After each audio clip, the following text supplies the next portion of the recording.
Join the politics, or shut the fuck. We need to unite and kick them out.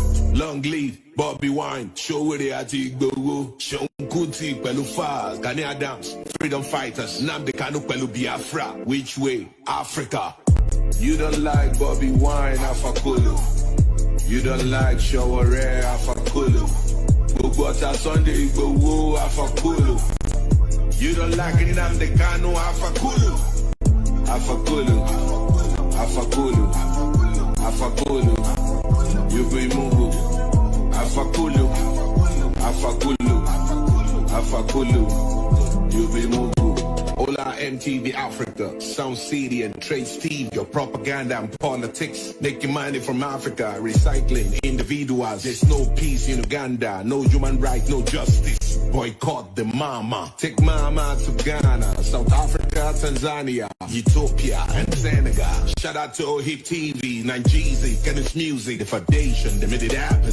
Multi-choice, word up, big brother, pay my money. You don't like Bobby Wine, Afakulu.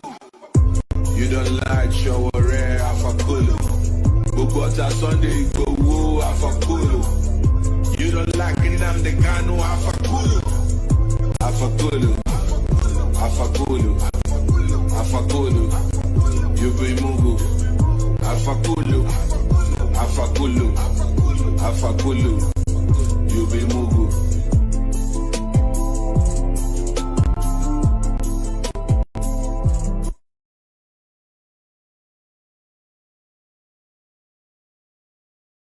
Color my skin, my religion, belief and faith. People can. Anyhow, Nigerians, I want to quickly release certain information to you. This information came from a source who is deep, very, very deep into the cabal. This source is part of the cabal. But this source has huge sympathy for the Satanás, has huge sympathy, not just for the Satanás, for Nigerians, particularly Nigerians that have directly and indirectly become victims of the wickedness being perpetuated by certain human beings around the country and all of that. Now, what is the information? This information makes me pity all the politicians of the South-South divide who are looking at 2023 and not forging a very strong home front, to protect where they are from. Some of them have become servants to the Buhari's regime. Some of them have become political shoe-shiners. Some of them have become slaves, the likes of Femi Adesina. You understand what I'm saying now? They have enslaved their souls, okay? And they decided to pitch tent against their own people. But we'll see. We'll see. This is breaking news. And the gist is this. The agenda is for Nigeria to continually have, a Fulani political hegemony. A Fulani leadership forever and ever. Now, why a lot of people are looking at 2023? The likes of Tinubu will not tell you that terrorists are killing Nigerians all across. Will not express concern because he's bothered about 2023. But you will hear him say, oh, people should not come and turn Nigeria into Sudan. They will leave the substance and begin to talk about the shadows. When Nigerians are dying because of the evil substance being perpetrated by these people. Now, what is the agenda? They will all be mazed. The likes of all these people that are jostling here and there for 2023. Now, look at the agenda. Nigerians, the Nigerian state, since we came into this democratic era, it's been like, okay, a northern president, after the completion of their term, a certain president like that. Now, they want to ensure that that doesn't happen again. And that power permanently remain in the north. Not just in the north, in the hands of the Fulanis. Power permanently remains. And what is the strategy? I ask. Whatever I'm telling you right now is as I'm informed. I cannot independently verify. In fact, it is not verifiable in any way, shape, or form, except you are in that nucleus. Okay? Now the whole idea is this. By 2022, no, but before the end of this year, they want to unleash so much terror, more sponsorship of terrorists and bandits against Nigerians. More. As a matter of fact, what we are seeing is nothing compared to what is to come. That's what I'm told. Okay? The best said, comrade, what you guys have seen right now is nothing compared to what is coming. You understand? Now that's the exact words. Nothing compared to what is coming. But before the end of 2021, everybody in Nigeria will be living in fear. That's like 100 times the way we are living right now. While all that is happening, they have already concluded who the next military president is going to be. Share this broadcast. What I'm sharing right now, you are not going to hear it from anywhere. It's from very deep source. Meanwhile, when they share out and they shake, they have already concluded who the next president is going to be. Unfortunately, it's not a civilian president. This is the plan. That sometime around 2022, before the end of 2022, when it be like say election campaign don't they tick, Nigeria will be so bad. Violence everywhere, killings, agitations. The Yorubas will be drumming hard. So we want to divide this country. The Igbos will be drumming even harder. Everybody harder. The military will strike. Buhari will be overthrown. Buhari will be overthrown by the military. Another Fulani will take over from Buhari as a military head of state, commander-in-chief of the armed forces. Now the international community will rage. No, we can't have this. We'll sanction Nigeria. We'll do this. But because everywhere has been so bad, Nigerians, we appeal to the international communities to leave us alone. That we want the military to remain, to calm everywhere down. Meanwhile, all of these things, they are all plans already cooked and programmed to ensure that power remains in the circle of the Fulanis for the agenda of Islamization to continue. Now, when the military come in, rolling, for us to start a new republic, a new democratic process, the person who's going to take over from them as president, another Fulani man already prepared. They will serve for about 2 years to have an election conducted. So around 2024 to 2025, Nigeria will have another election where another Fulani person will be installed as a democratically elected president of Nigeria. Like Nigeria is starting afresh. Before then, the military junta will ensure that all the key positions right now are being held by the cabal. They are consolidated on. To the extent that it will be like the life of every Nigerian, okay, data-wise, will be in the hands of this cabal. Only one switch, your bank account can vanish. Because they have everything about you. So you can no longer agitate. Anytime anybody agitates, anybody is a subject of interest.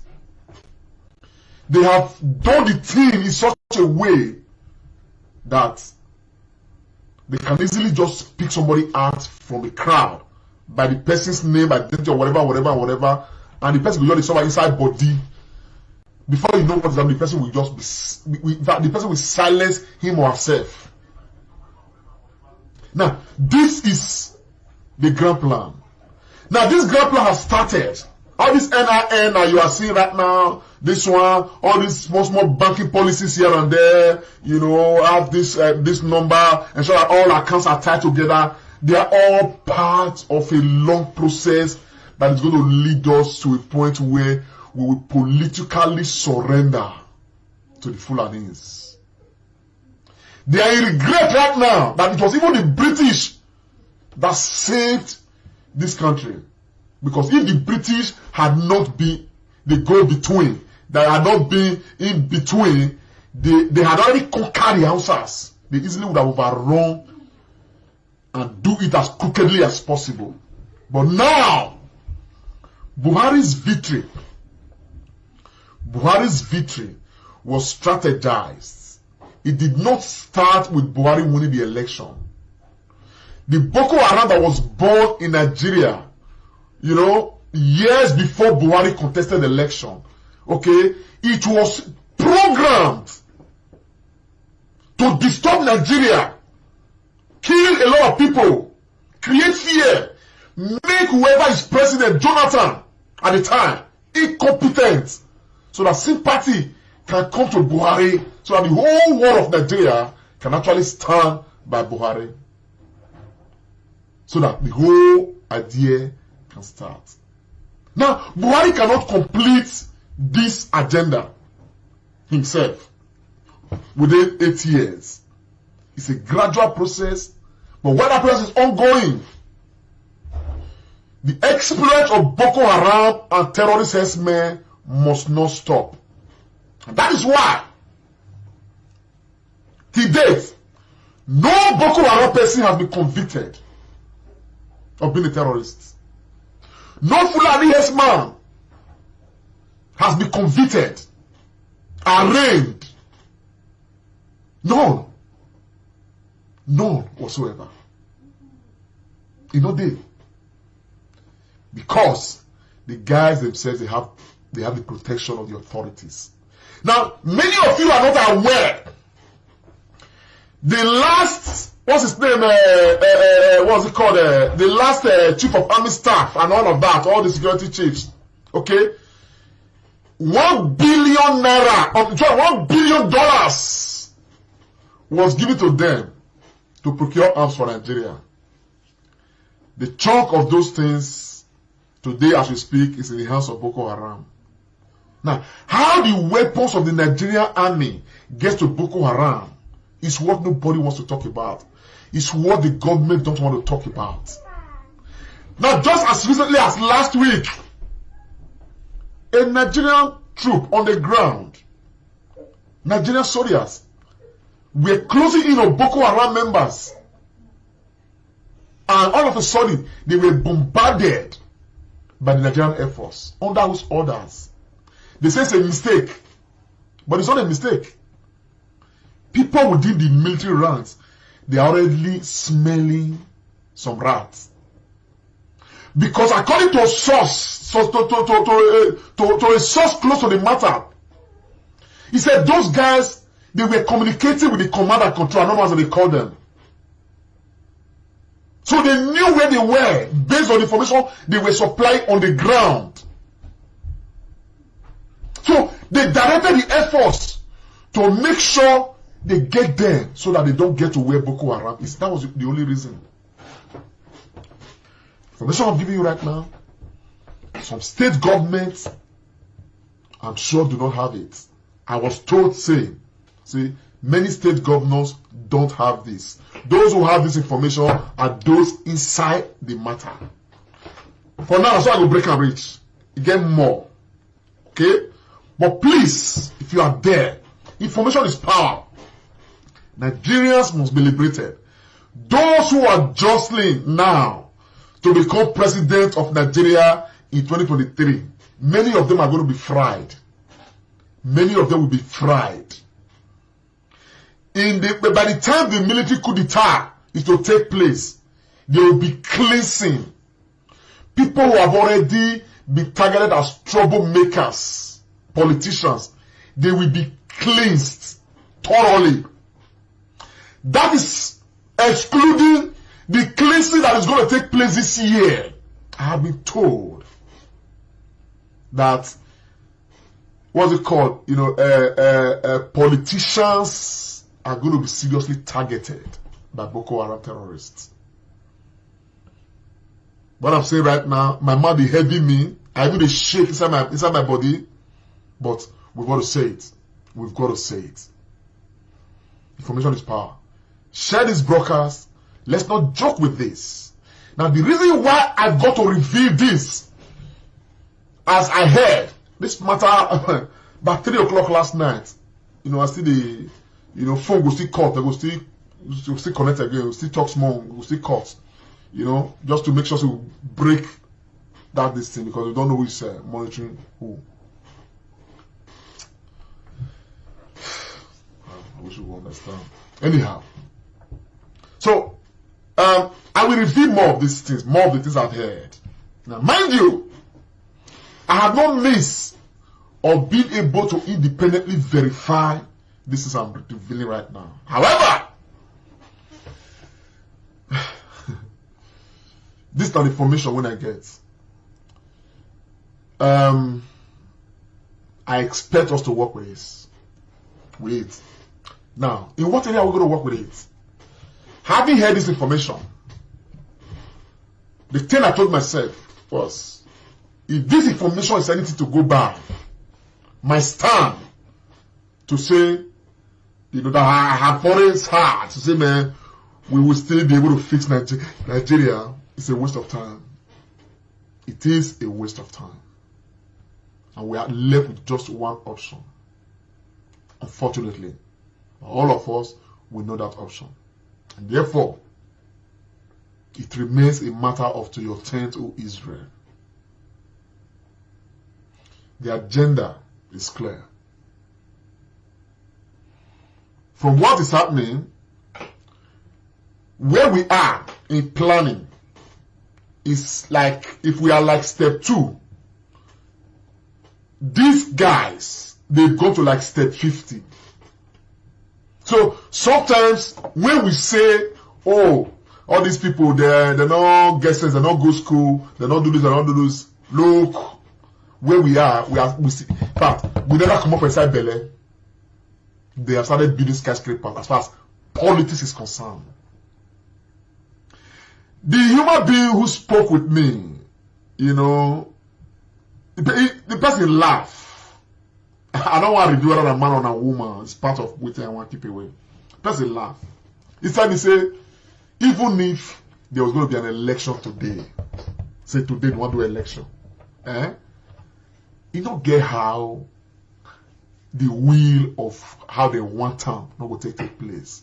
Because we speak right now, okay, we have unconfirmed reports that so many human beings from beyond the borders of Nigeria are being registered to vote in local elections, to tip the balance to where they want to make it be like, where they want to make it go. The policy of these people moving from the north to settle in different parts of the south as friends, we will look there. It's a dangerous policy that many of us never understand right now. They are strategically planting these people across different paths. And when the time was set, you already have their soldiers right within you. We have them everywhere. All of them. This is why, irrespective of what anybody is going to say about this young man, Nnamdi Kanu, I'll tell you that Nnamdi Kanu and all he's doing is helping to protect the East against these people. I'll tell you that. To be very honest, we may not agree with a lot of his policies as he erase them, but there are certain aspects of the policies that we must agree with. And the things that the guy had been doing, some of those things,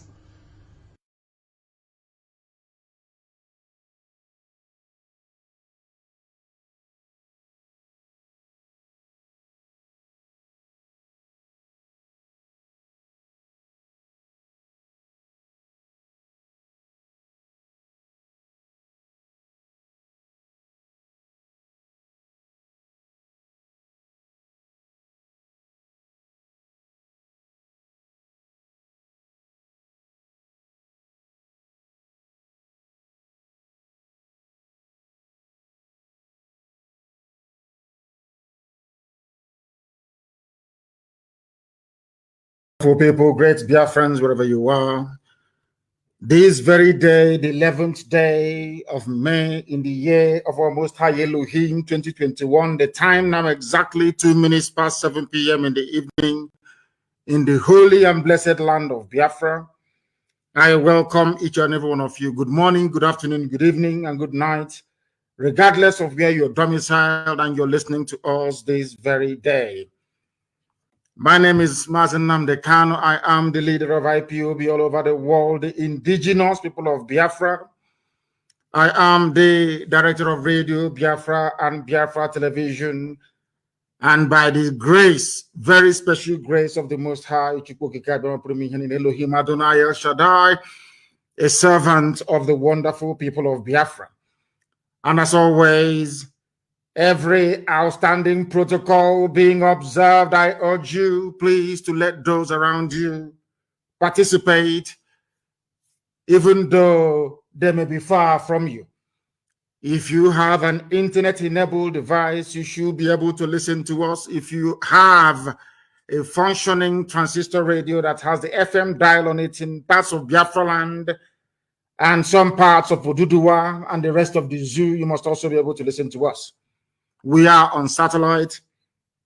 We are on IPOB Community Radio app. We are on Radio Biafra. We are on TuneIn. We are on Simple Radio. We are on, just name it, we are there. We are also on YouTube, University of Radio Biafra.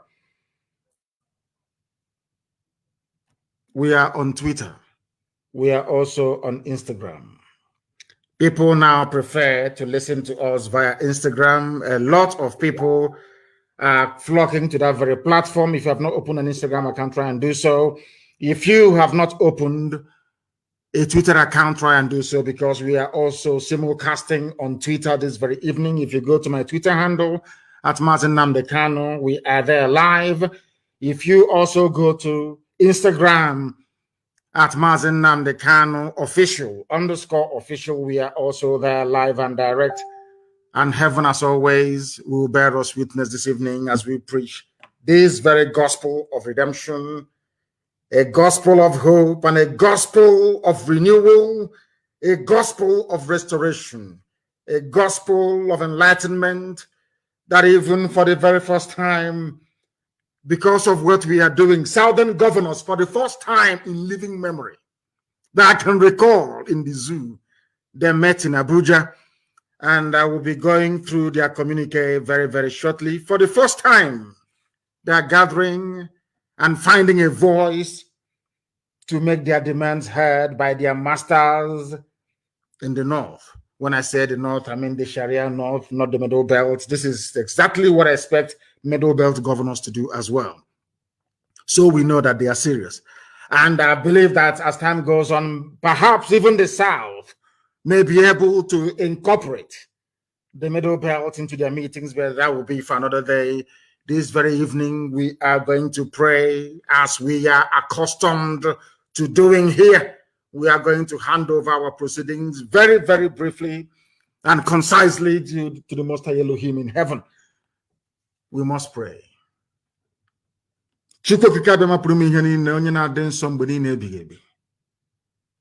Onye anyị na-efe wee na-asọpụrụ mgbe niile, anyị na-ebuli olu anyị niile elu ebe ya nọ n'ụwa niile, nna nke ebere wee na-aja gị mma, wee na-eto gị, wee na-agọzi gị. Onye dị nsọ mgbe niile ebighị ebi. Onye ime eluigwe. Onye ọ bụ naanị ya na-achị, onye ọ bụ naanị ya nọ n'oche eze. Elu ụwa wee bụrụ ebe ntụkwasị ụkwụ ya. Anyị na-arịọ gị, anyị na-aja gị mma, anyị na-eto gị, na-asị gị ezi nna pụrụ ime ihe niile, biko nye ụmụ gị ezi echiche na amamihe. Nye ha akọ ma nyekwa ha uche. Tinye ha n'ime mmụọ ha mmasị nke ụmụnne, n'ihi na mgbe niile na nwanne na-aka enyi. Ka anyị were ịhụnanya, ịdị n'otu, mmekọrịta nwanne na nwanne were na-aga njem nzọpụta nwere onwe nke gị onwe gị dịrị anyị ka anyị wee gaa. Ma lekwa ndị iro nna nke ebere dị ngọzi, isi ga-ekpu ha niile n'otu n'otu. Aka nsị ha bụkwana ha ọnụ site na amara gị. Ịgba okwu na anyị ume ezi nna dị ngọzi, n'ihi na ọ ga-amasị anyị gụrụgụrụ mgbe bịa anyị wee too gị, gọzie aha nsọ gị n'ihe ọma nke ị na-ebe n'ime ndụ anyị. Anyị wee na-asị na onweghị chi dị ka gị, onweghị onye ọbụla kere eluigwe n'ụwa ma ọ iwezuga gị nna nke igwe, ma o nweghị ihe ọzọ ị ga-eji wee hụ anyị n'anya wee karịsịchaa. Anyị anaghị efe arụsị. Ọ bụ naanị gị bụ Chineke nna nke usu niile nke ndị agha ka anyị na-akpụ isi ala anya. Ya metụ gị n'obi nna ndị nsọ na anyị bụ ụmụ gị. Ya metụ gị n'obi na ala Biafra bụ ala nke gị. Ya metụ gị n'obi onye nwe anyị na Chineke nna, ka i wee lekọtakwa Izrel ka isi elekọta ya na mgbe agbanyeghị atụmatụ ụjọ niile nke ndị iro. Anyị wee na-arịọ gị ka ịhụnanya gị wee mụbaa n'ebe anyị nọ, ka iru gị wee chaa n'ebe anyị nọ, ka i wee gọzie ụmụ gị n'ụzọ pụrụ iche bụ ụmụ gị bụ ndị IPOB n'ụwa niile, ndị tụrụ ugo, ezinụlọ nke iji aka gị wee hiwe. Ka ọ ga-abụ na ikpeta m azụ site n'ihe ịrịba ama nke gị onwe gị ga-eme n'ime ndụ anyị, ụwa niile ga-asị n'ezie n'ezie na ndị dị etu a bụ ụmụ Chineke. Anyị wee na-arịọ gị ezi nna bi n'igwe, ka i wee nara otuto, nsọpụrụ, ịja mma, mbuli elu na ikpe isi ala ugbu a na mgbe niile ebighị ebi. Ka anyị na-arịọ gị ise ise ise. Thank you very much. Some of you have corrected. Did I say Abuja? It was in Ahaba. They met in Ahaba, not even Asaba. Ahaba. As you have a Habimeni as well. Across Udimini Obaro, that some of you call, or should I say, the white man named River Niger. We are here to preach this very gospel. This very news broke very, very late. It wasn't my intention to cover it, but we are going to dwell on it very, very briefly before we proceed to the rest of the items we have for you this evening. For the very first time in living memory, the Southern governors met in Ahaba. The real name is Ahaba, A-H-A-B-A, not Asaba. They met in Ahaba under the auspices of governors of Southern Nigeria. This is the first time I don't know if they have ever met before. If they have met, please try and enlighten me. I'm not sure they have ever met before. And why did they meet? Because of the raging agitation in Biafra land and also in Oduduwa land. That was why they met. For people, there are some people that will be saying, oh, what? I'm sure that nobody is even talking about what have they achieved, what have they done. But I just want to remind you, should anybody ask you tomorrow morning what you have contributed towards the advancement of the betterment of the lives of the people on the ground, you say to them, courtesy of what I have been doing, the Southern governors have now met for the very first time. And I don't know if some of you read the article in Guardian earlier today. Guardian is even carried it. Do you know that there was a particular governor from so-called South that did not want to come? Do you know that Fulani Janjaweed gave one particular governor, Bob, the listening device, to enter into the meeting with? And I'm sure that people have guessed right. You know who that very individual is. Darling Mrs. Anyway, but love is good. We'll get to that later on. He's in love. You know, when you're in love with somebody, there's nothing you not do for that person. You know how love moves people. He is so in love with his new partner, his new spouse, the new husband, that they gave him listening device, a bug, Tambuwal gave him a listening device to smuggle into the meeting, so that the Fulani Janjaweed will be somewhere in Kaduna, in Abuja, and in Sokoto listening to the meeting because of love. And who can blame him? Hey, love and wanting. You know, love is very deep. Mrs. Tambuwal wanted to smuggle a listening device. Go, if you doubt me, go and read the article. It's in the Guardian newspaper today about this very meeting. They will tell you. But let me go. You know, when people do something that is right, I commend them. If you do something that is wrong, we shred you, we condemn you, we bury you alive, if need be. Of course, with facts and figures. They met today, they deliberated amongst many issues that were tabled before them, or issues of concern that they felt they needed to address. And I'll read it for you very briefly. They affirm that the peoples of southern Nigeria remain committed. For the very first time, they're using the word the peoples of southern Nigeria, which means that all the nonsense being done by Tinubu and his cohorts is in vain. For the very first time, there has been affirmation that the South is actually one. Since 1914, this is the very first time that they are stating publicly in a communique that the South is one by the elected leaders, so to speak. For the purposes of our program this night, we may even call them leaders, because they did well. I must tell you the truth. Now, let us proceed. And before you, who brought them together in the first place? One is our agitation. Second is the unity and union, the bond between the East and the West. Between Biafra agitators and those agitating for Duduwa. They have tried everything to break us. They could not break us. They had no alternative than to come together. Do you see what consistency does? This is the benefit of consistency. Once you're consistent in life, good things will come to you. And I also commend our Duduwa brothers this very day for their resilience and their consistency. That is why, for the first time in a meeting, in a place, you have governors from the East, you have everybody, and they ram it down your throat. You have to accept it. And where they found this courage, I have no idea. Maybe they are emulating what we are doing. They now understand that we have no fear before our enemies. They now understand that we are scrupulously clean, whiter than snow. They now have developed, or should I say, come to appreciate the essence of courage and determination. So for coming together, of course, I commend them. I do commend them because they have done very, very well. During this very meeting, they affirmed that peoples of southern Nigeria remain committed to the unity of Nigeria. Well, of course, that's expected if you consider that they get their monthly allocation. Everyone wants to go to Asarok, so they will say they want unity of Nigeria. But they want unity of Nigeria on the basis of justice, fairness, equity, and oneness, and peaceful coexistence between and among these peoples, with a focus on the attainment of shared goals for economic development and prosperity. English has no meaning. The latter part of what they have written here has no meaning because they've been saying this rubbish for very many years.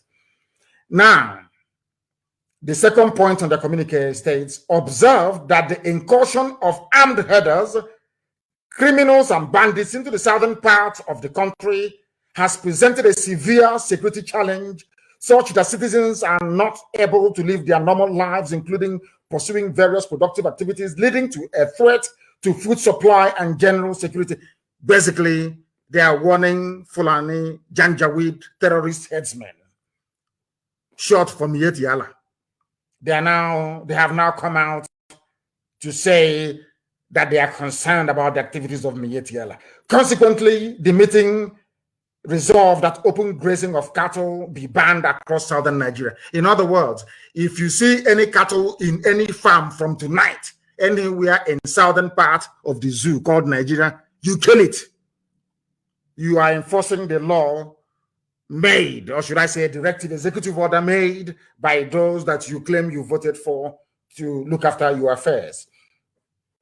They noted that development and population growth has put pressure on available land and increased the prospects of conflict between migrating herders and local populations in the south.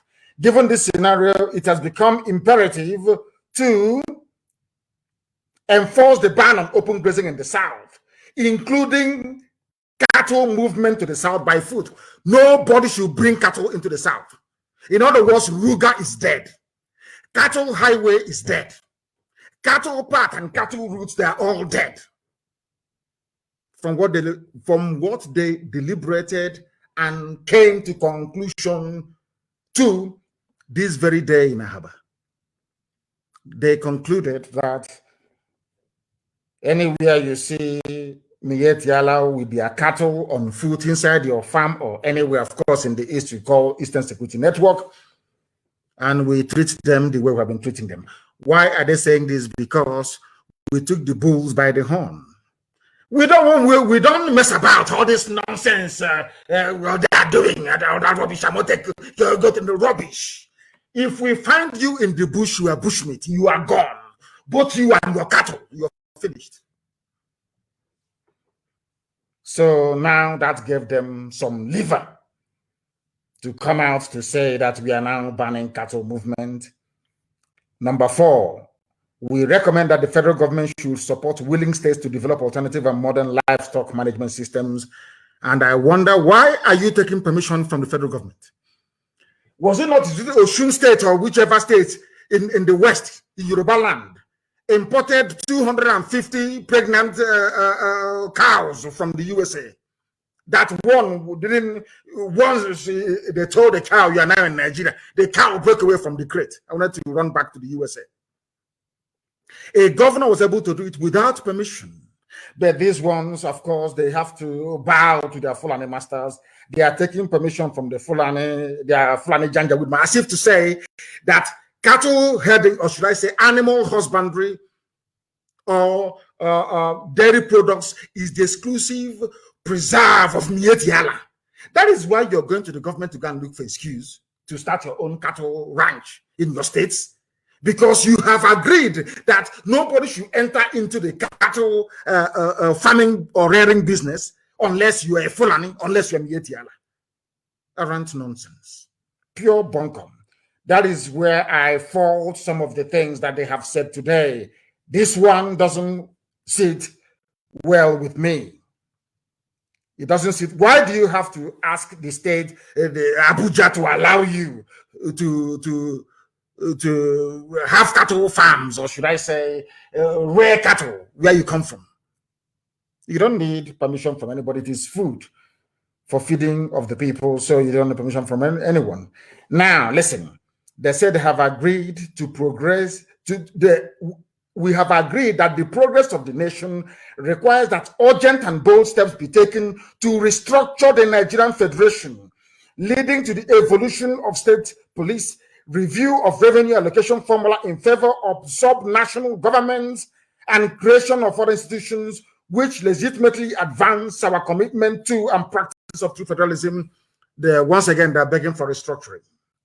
That's what they're asking for, but along state lines, because they are governors, because they know that if they ask for restructuring along the lines of region, vis-a-vis the Constitution of 1960 and 1963, somehow most of them will be out of a job. Do you see how parochial? Do you see how selfish these people are? What concerns them is their office for them to protect it.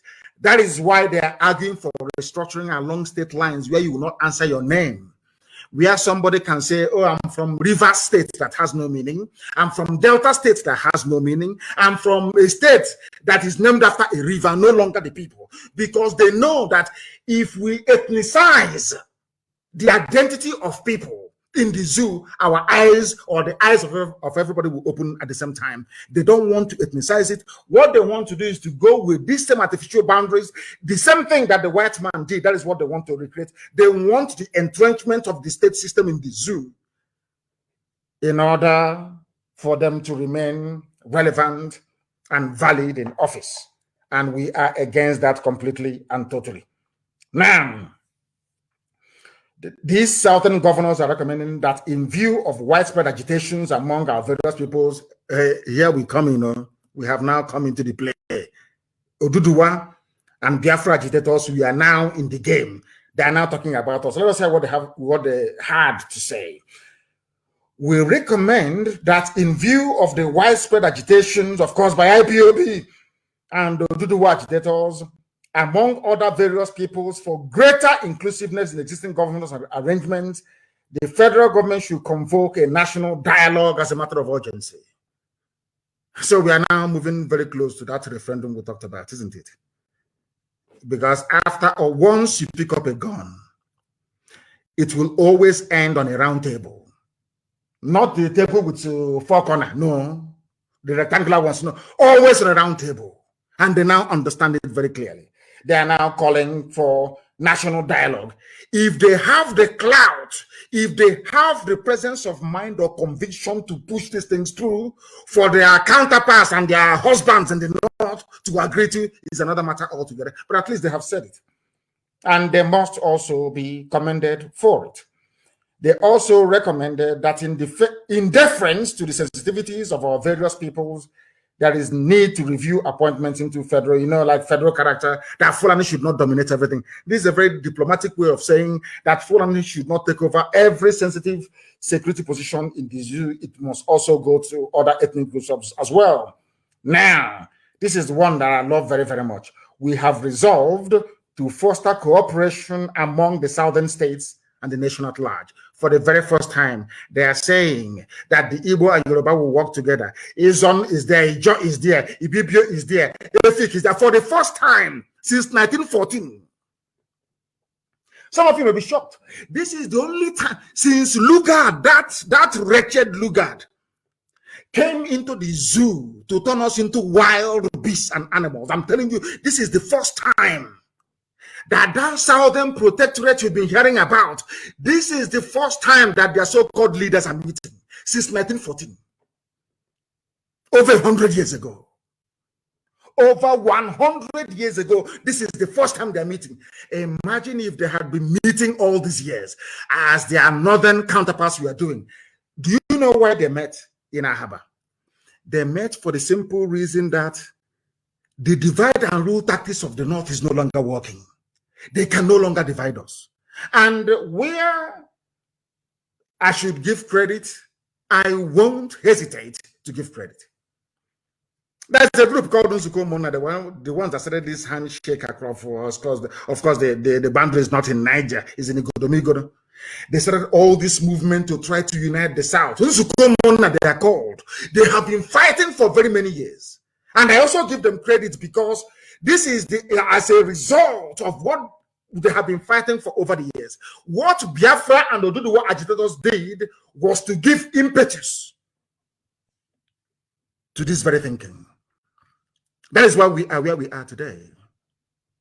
For the first time since 1914, over a century ago, over 100 years ago, the leaders of the South are meeting to discuss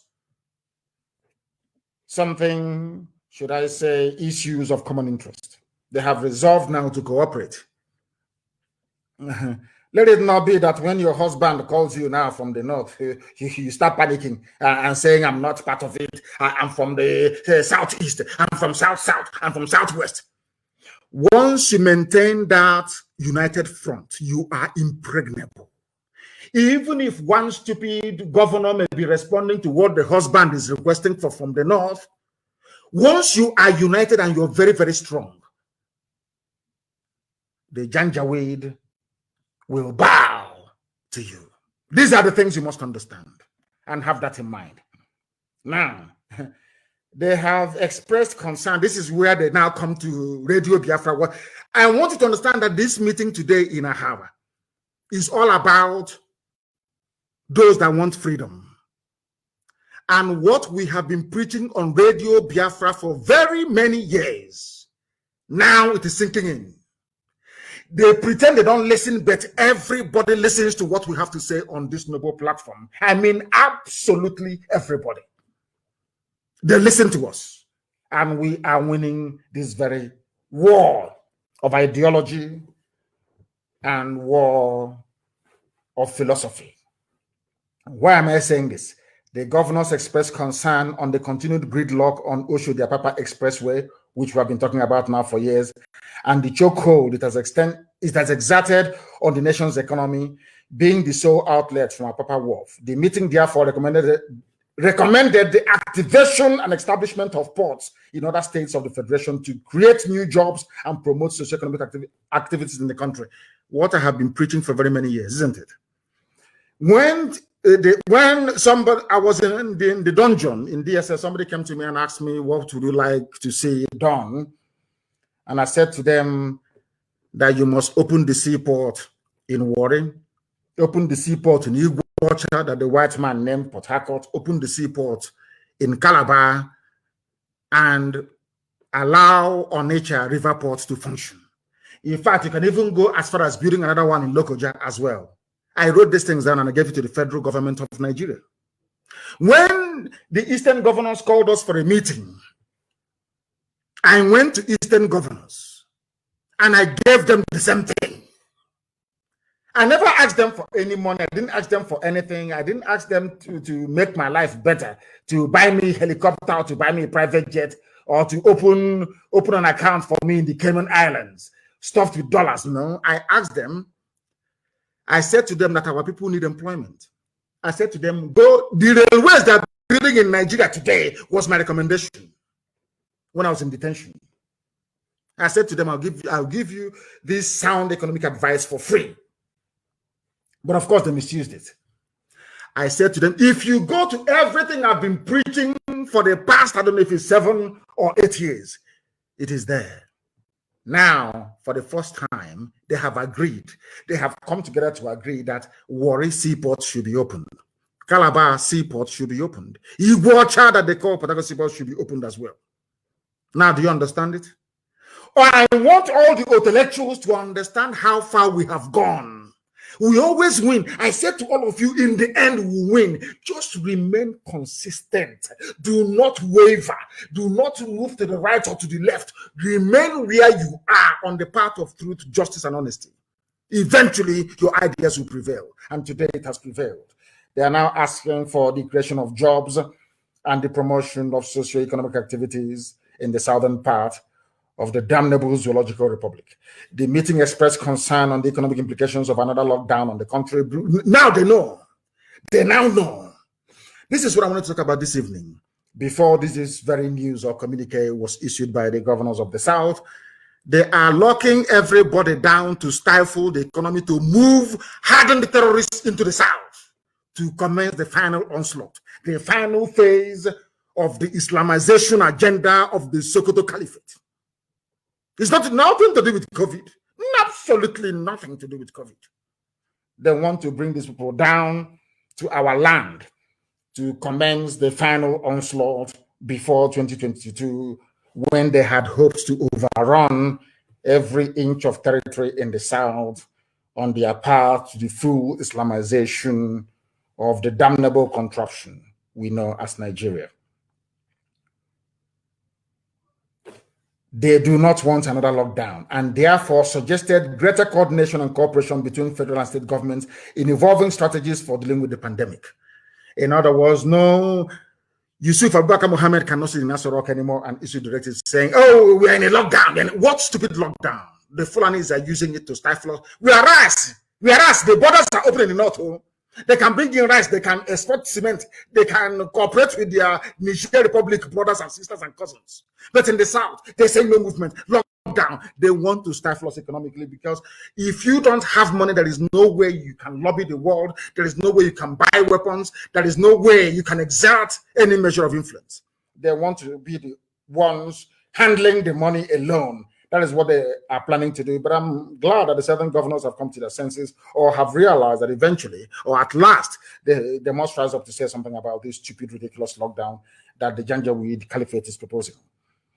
Now, they express very grave concern on the security challenge currently plaguing the nation, and strongly urge that Yusuf come and address also southern governors. That thing I've been preaching. How can you have a country where the president doesn't talk to you? Is that possible? Because they know we are waiting with our Onyokomita. We are waiting for them. Once that idiot comes out to speak, we will dissect, we will analyze, and they understand it. They do not want to put themselves to shame. That is the reason why He's no longer talking. Even the recorded ones you used to get once every 8 weeks, you're no longer getting it. Now the southern governors are saying to Asarok, please talk to us. I want to hear from you, because they themselves are now convinced that Buhari is dead. They now know also that there is somebody in Asarok. Now they're asking him to come out to speak live to the people, and we know he can never do it, because we are waiting. We have recruited new scientists. There is no trick they will bring, no artificial intelligence. There is no deep fake video they will bring out now that will not dissect from top to bottom. From top to bottom. Now they express their gratitude to their host, which is Ifeanyi Okowa. He has done very well, of course. He has done very, very well to host this very meeting. I'm not excusing his idiocy and stupidity, but of course, for hosting, for once they're finding their voice. Do you know what? Do you know why they're talking? Because they know that the Fulani can no longer divide them. No longer can they be divided. No more. Because even if you divide the governors, the men on the ground, the foot soldiers on the ground, they are united. The East and the West, we are now bound together. That is why, for the very first time in over 100 years, the South is reasserting its identity. Because the North will always come and say, we are the North. This is a minority of them from the Sharia region. They have emasculated the Middle Belt. Then I say, we are the North. But when they come to us, they say, oh, this is East and this is West. They divided Nigeria into three to suit them. The North, the East, and the West. When they come as the North, they come as one block, one effective, dominant block. This one is playing his own corner, West, and this one East. Now, East and West have come together. Let the war begin. That was what they did, and I must commend them, those that attended. I must commend all of them that went there. But I'm sure that... let me see if Mrs. was there. Mrs., where are you? I'm looking at the names of those that signed. Oh, Mrs. came. She came as well. Because when he's with Tambuwal, he's a she. Then when he comes out to snort cocaine and be talking rubbish, he's a he. So the he, she, or she, he was there as well. Now we must preach. That was what they deliberated upon today. And we must understand this. One of the things they discussed was the lockdown. The lockdown declared yesterday by the federal government of the Zoological Republic. There are people... Mrs. was there. People, of course, Mrs. After that, now maybe tonight she's briefing husband Tambuwal. You know what lovers do? Love is sweet. Have you seen their picture? How they are serenading. In fact, I said to my wife today that we need to try this type of pose and picture. It's so nice. We are going to do it very, very, very, very shortly.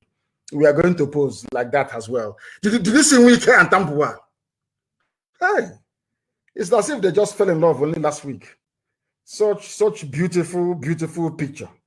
I liked it so much. I liked it so much that I had to comment on it. So beautiful. You can see, when people are in love, there is nothing sweeter than love.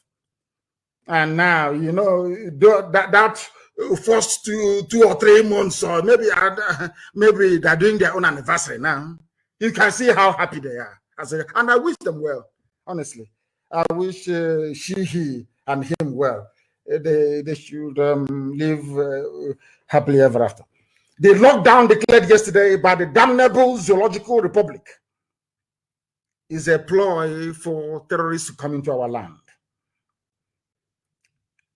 Therefore, we are not going to obey this lockdown, and I'm asking all Biafrans, everybody in Biafran territories, do not obey this lockdown. Let him come out and announce it himself. Garba Shehu and the entire Fulani cabal cannot be sitting down and writing garbage all the time for us to be adhering to. BVN, NIN, and all this rubbish. Let that dummy inside that rock come out and address the people to say to people, this is the reason why we are doing this. On a live televised address to the people. Not all that recorded mumbo, that rubbish that they trot out from time to time. Something as monumental as restricting people's movement is being announced by the press secretary to the government. So it's an insult to all of you if you don't know, let me tell you. It's an insult to all of you that still believe in your zoological republic. Come out and address people. And I'm asking all Biafrans, do not obey this latest phase of lockdown. The reason being that they want to use the dead of the night to move their fighters into our forests because we have defeated their foot soldiers.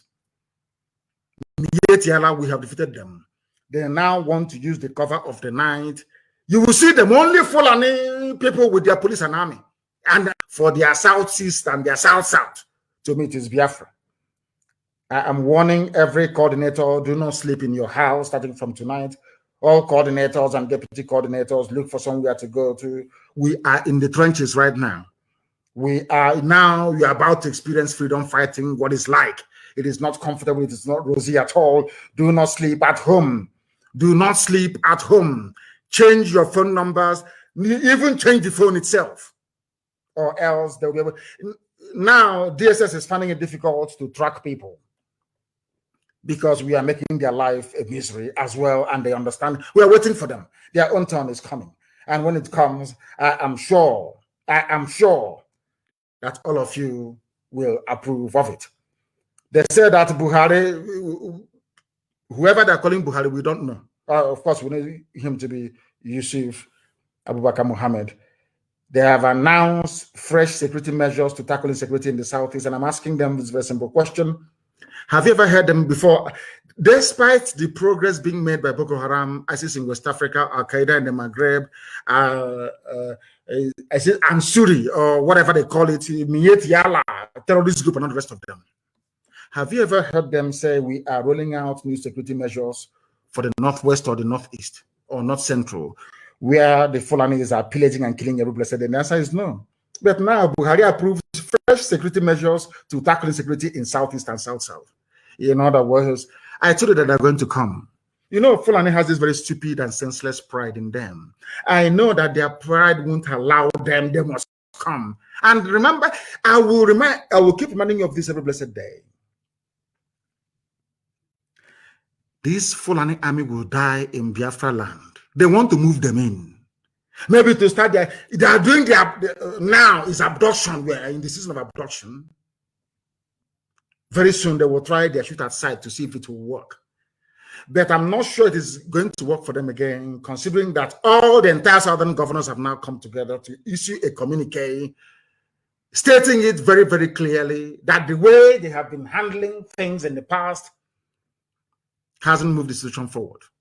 Now what they're trying to do is to try to bring in a new measure. And I want to warn Fulani Janjaweed in Asarok, any measure you bring to our land, we're equal to it. Anything you bring, we are going to face you. You understand that very clearly. Okay? So it doesn't matter what the AIG does, what the IG does, and all these idiots. The more you move men down to the east, the more the north will be taken. But of course, I know it's all a part of the game plan. What they want to do is to emasculate, to intimidate, so we can become wretched, lily-livered cowards. We will now allow you to enter into our land, or send us away from our land. We'll come maybe to IDP camps in Amazonia. But it's not going to happen, and you understand that very well. And as I told you, you will take the bait, you will come. We will lure you into our land, and your army will die there. And the places you left in the north, in Sharia, Core, Arewa North, will be taken over by terrorists and criminals that will never, ever, ever listen to any of you. These are the things you must understand. So we are ready for you. Anytime you want, you can bring the game on. We are waiting for you. But you can never, ever have it easy anymore. All that thing that people come out, you open fire anyhow. You know that if you open fire on the people, you will be confronted there and then immediately. And you are going to die sooner than later. You will also perish. So now you understand. It doesn't matter what you announce or what you're not announcing, but we are assuring you that you are not going to prevail nor succeed in intimidating the children of God. into submission. It cannot happen. You can try that nonsense elsewhere. It will work for you. But you see, in the East, it can never, ever work. Never, ever work. Not today, not tomorrow, not ever. Because when tyranny, as somebody said, when tyranny becomes a law for the government, massive rebellion becomes a mandate for the people. Because you cannot keep pushing us to the wall all the time, pushing us to the limits, massacring innocent civilians over and over and over again, and you don't expect them to fight back. You must be foolish. I want to remind all the intellectuals and sophisticated morons, all of them, go back a few years ago, the slaughter, the killing of IPOB family members, peaceful protesters, Shia protesters, and SARS. Every time Army and police will come, they'll open fire. None of you will talk. But now in our land, they are always looking behind their backs. They don't know where death is coming from. Because I assure them they're all going to perish. The people telling you that they have a plan to secure the East, Southeast, and South-South, according to them. Armed robbers invaded Asorok. So we are led to believe. Only under this regime, something unheard of in the whole world. It's never been, I don't know where these Nigerians, I don't know who gave them their brain. Maybe it was picked from the dustbin. I have no idea. Some of you may have dismissed this issue of armed robbery in Asorok, but I want you to understand something that's never happened anywhere before in the history of the world or modern governance. Never ever happened before. They said they ransacked the chief of staff home, Ibrahim Gambari, and Abubakar Kanu, and they stole valuable assets. That is how corrupt the Fulani people are. I told you before that is something the Fulani they have perfected over the years. When they finish draining any particular department of parastatal dry, they set it alight to destroy every incriminating evidence. I am sure that whatever they may have stolen from the homes of Ibrahim Gambari and this Abubakar Maikano could be financial instruments worth billions of dollars belonging to the people. If you ask us, oh, armed robbers came, how can if armed robbers can, or should I say unknown gunmen, enter into Asorok to go and steal state valuables? Now, tell me which part of the zoo is safe. They did not sit down to say to themselves, let us look for a way to strategize and devise new security approach to Asorok to guard it. It's Southeast and South-South they're interested in the East, Biafra. And newspapers and their editors publish this type of junk every blessed day. And I'm asking them, they have no shame, honestly. Armed robbers came to the seat of government to steal and walked away free. You shamelessly came out to announce that you are devising a new strategy for the East. You have not been able to devise a strategy to keep yourself safe inside Asorok. That is how they reason. It is supposed to be the most secure place in Nigeria. It is now every man for himself. That is why I commend Governor Autumn for what they have done. I will ask the southern governors, when next your meeting, invite your middle belt counterparts, and you see that the zoo will collapse within 2 weeks. Not just collapse. All those things that you have been asking for, they will give it to you. That is why all of you must come to the fullness, or should I say, to the realization that you must, without fail, keep on doing what you're doing in terms of defending your land. You must defend your land. Look at people suggesting. I mean, can you go to, how can I put it, to a gate man in a hospital and ask them to administer any form of treatment because you found them at the gate?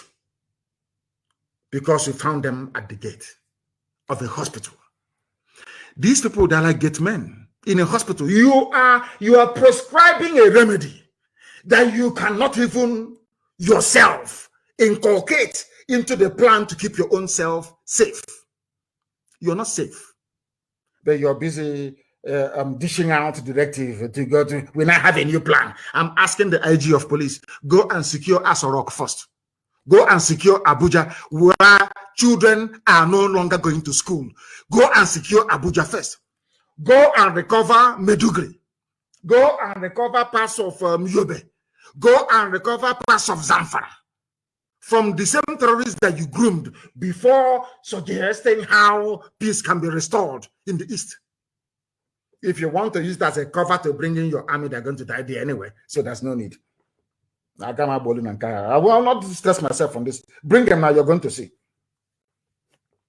And I want to warn our Oduduwa brothers, and I made it very clear to the activists last night, that the Fulanis imported a lorry load of arms and ammunition, and the containers were being escorted by the military last night, and they offloaded this very consignment somewhere in Oshodi.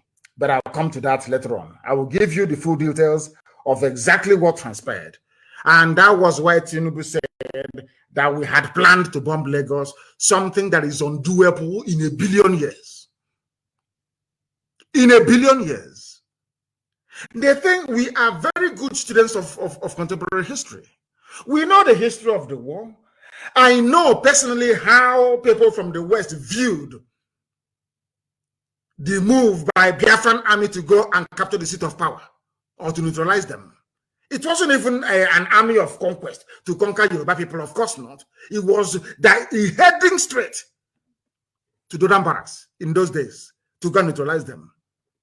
I know personally how my Yoruba friends have explained to me their trepidation and their fear over that very expedition led by Banjo then.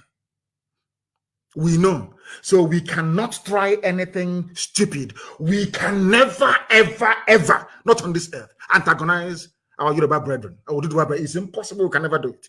We meet all the time. We have meetings all the time.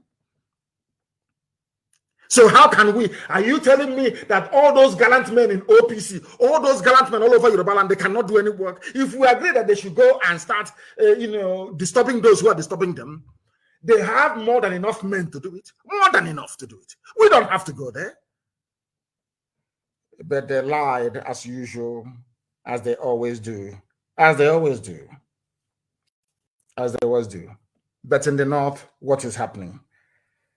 Some of you must be aware of what DSS is doing in and around Abuja. And do you also know that DSS, they also get a cut of the ransom? Are you aware of that? Do you know that the DSS or SSS, they should be properly referred to, do you know that they get a share from bandits? So Fulani people are not even happy owning all the oil wells, controlling the Ministry of Finance, controlling Asura, controlling almost everybody, controlling the defense budget. How many of you here are aware that the daughter of Abba Kyari is the one responsible for all Nigeria's investment abroad? It's called sovereign wealth. Investment in stock markets all over the world is the daughter of Abba Kyari. They control everything. Federal inland revenue, every source of finance. Finance minister is always Fulani. Even when you plant your joro, or you plant maize, or you plant cabbage or carrot, the same Fulani terrorists will come and destroy it, use it to feed their cattle, and kidnap you in the process.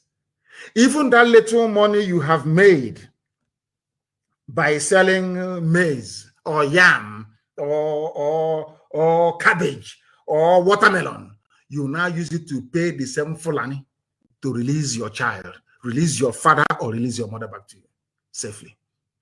Do you see what is happening? And you'll be astonished. I don't know why the mainstream media in the zoo doesn't want to give this very particular piece of news the coverage that it deserves. How we receive weapons from DSS agents and share the gains by Fulani bandits, Fulani terrorists. DSS that is busy abducting people. Oh, they want us to go into kidnapping and armed robbery as well.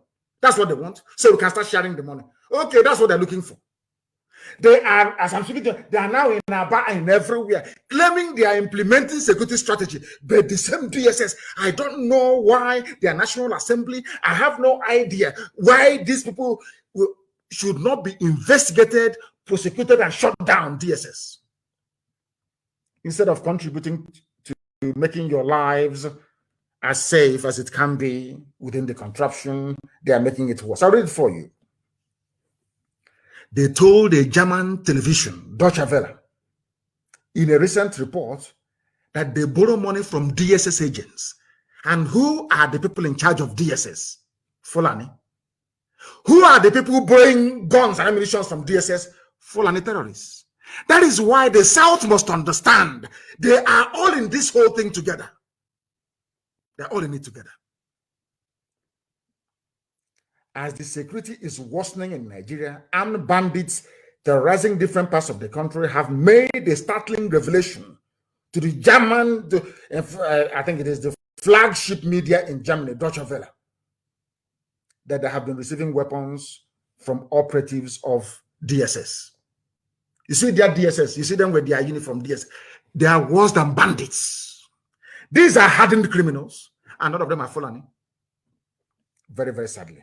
The criminals told Deutsche Welle in a recent report that they borrow weapons from the state agents and then go to work to share the ill-gotten gains together. They go, you pay ransom. They go to school. Now I know the reason why they keep sending that terrorist Sheikh Gumi to go and negotiate. They know where they are.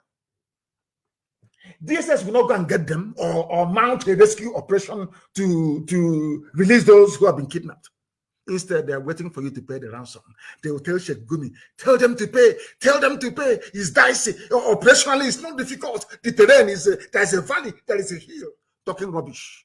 Then you give that 100 million naira ransom to the bandits. DSS will collect their own cut. Maybe take their guns or say, oh, boys, well done. In the same one Nigeria. In the same one Nigeria. Now the world knows because Deutsche Welle carried it. That thing we have been saying for years, that all the Fulani cabal that are in it together, every Fulani person in any sensible position in government is part of this very grand conspiracy to overwhelm all of you. If you don't submit to their will willingly, they will use every tactics, including terror, to get it from you. Now the whole world knows, including the government of the USA, the EU, the UK, Japan, Russia, China, everyone now is fully aware of the fact that Nigerian security forces are the ones fueling security for financial benefits. It is here in the news. Go and Google it. It is very clear. Insecurity, how we receive weapons from DSS agents and share the gains. These are Fulani people, perhaps from Timbuktu, telling Deutsche Welle. And all of you are there shouting one Nigeria, making the Janjaweed feel that you need them, whereas they are the ones that need us to survive. I have asked you this thing before. Go and read the amalgamation document. Lugard made it very, very clear. The reason why we are amalgamating the North and the South is because the North is poor. They have nothing. Till today, they still have nothing. These are the things you must bear in mind. The time we are live and direct, for those who are peddling, I'll come to that thief who Bola made it later on, to those writing junk that Interpol is looking for Nnamdi Kanu. He fled from London. The time now is 7:55 live. Interpol, they know where I am. Everybody knows. If you want to know, you will know. These people are stupid. Cheap gutter propaganda. That was how you managed to put the late dead Buhari in office, by writing junk and lying. You don't know we are IPOB. We are very, very formidable. You don't understand that? We are highly, highly formidable. You must understand it. You must understand it. I don't blame the Fulani Janjaweed. I blame those from the South. Let us believe that after this meeting today, that the Southern leaders, so to speak, or the governors in their various capacities, will now have the need to be meeting more regularly to articulate a common position and stand when it comes to the issue of governance within the damnable zoological republic. Because all of you planning to come and conduct security, whatever rubbish in the East, all of you against the agitation to break up Nigeria. I want to also remind all of you that there was a time when the Fulani Janjaweed Caliphate inspired the northern peasants to rebel and revolt against the Nigerian state. They threatened secession. During that very period, the British government did not send their armies to go and kill all of them. Instead, it was Dr. Azikiwe. I don't want to say his first name because I share the same first name with him and it irritates me. It was Dr. Azikiwe that appealed to the Fulani Janjaweed not to secede from Nigeria in 1953. So when you hear a Malam, when you hear Al-Majri writing nonsense on Facebook, I want you to remind him or her, it was you people, the Fulani-controlled northern part of Nigeria, that planned to secede from Nigeria. This is not 1966 coup or anything. Before then, in 1953, the first people to ask to exit Nigeria is the Fulani Caliphate of the North. But today, when you hear them talking, you will think somehow that because then they have not discovered oil, not at least not in commercial quantity. Now there is oil, there is a commonwealth, there is money. Dollar must flow from oil and gas in the East. Everybody now wants to die for one Nigeria. But it was Zeke's voice. I don't know if it's a very lengthy article. Maybe that's why some of you don't even read it. I think it was published by Guardian newspaper. Zeke's voice that voided planned secession by the North in 1953. It was Dr. Azikiwe that appealed to the North to stay in Nigeria. They never went to war. Britain never deployed troops to say, oh, you want to break our empire? We're going to kill you. Now ask yourself, why is it that the Fulanis are now deploying soldiers to go and kill people who are agitating in the South? Why?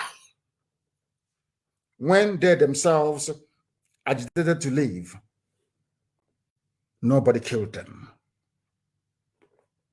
In 1953, when northern Nigeria were beginning to consider secession from the Nigerian colony, that would soon be a nation, Dr. Azikiwe gave a speech before the caucus of his political party, the National Council of Nigeria and the Cameroons, in Yaba, Lagos, Nigeria, on May 12th, 1953. Tomorrow will be the anniversary of this. That speech, while not disallowing secession, suggested that there would be grave consequences if the northern region became independent from the nation that was soon to emerge.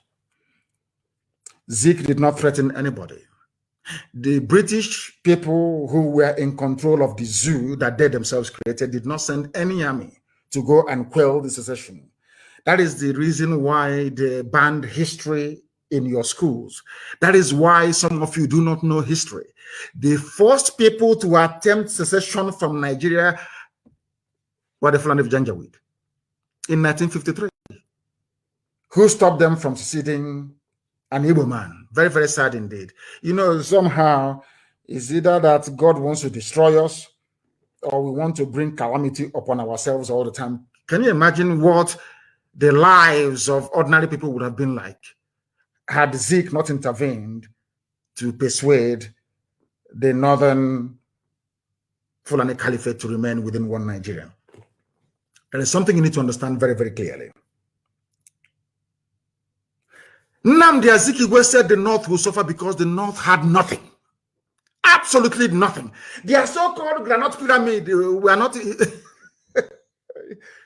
It's not a pyramid at all. They built plank scaffolding and piled 2 bags of granite on top of each other to give you the impression that they have granite when they had nothing. Absolutely nothing. Go and check it and do your own research. Zeke was begging them because Zeke himself grew up in the North.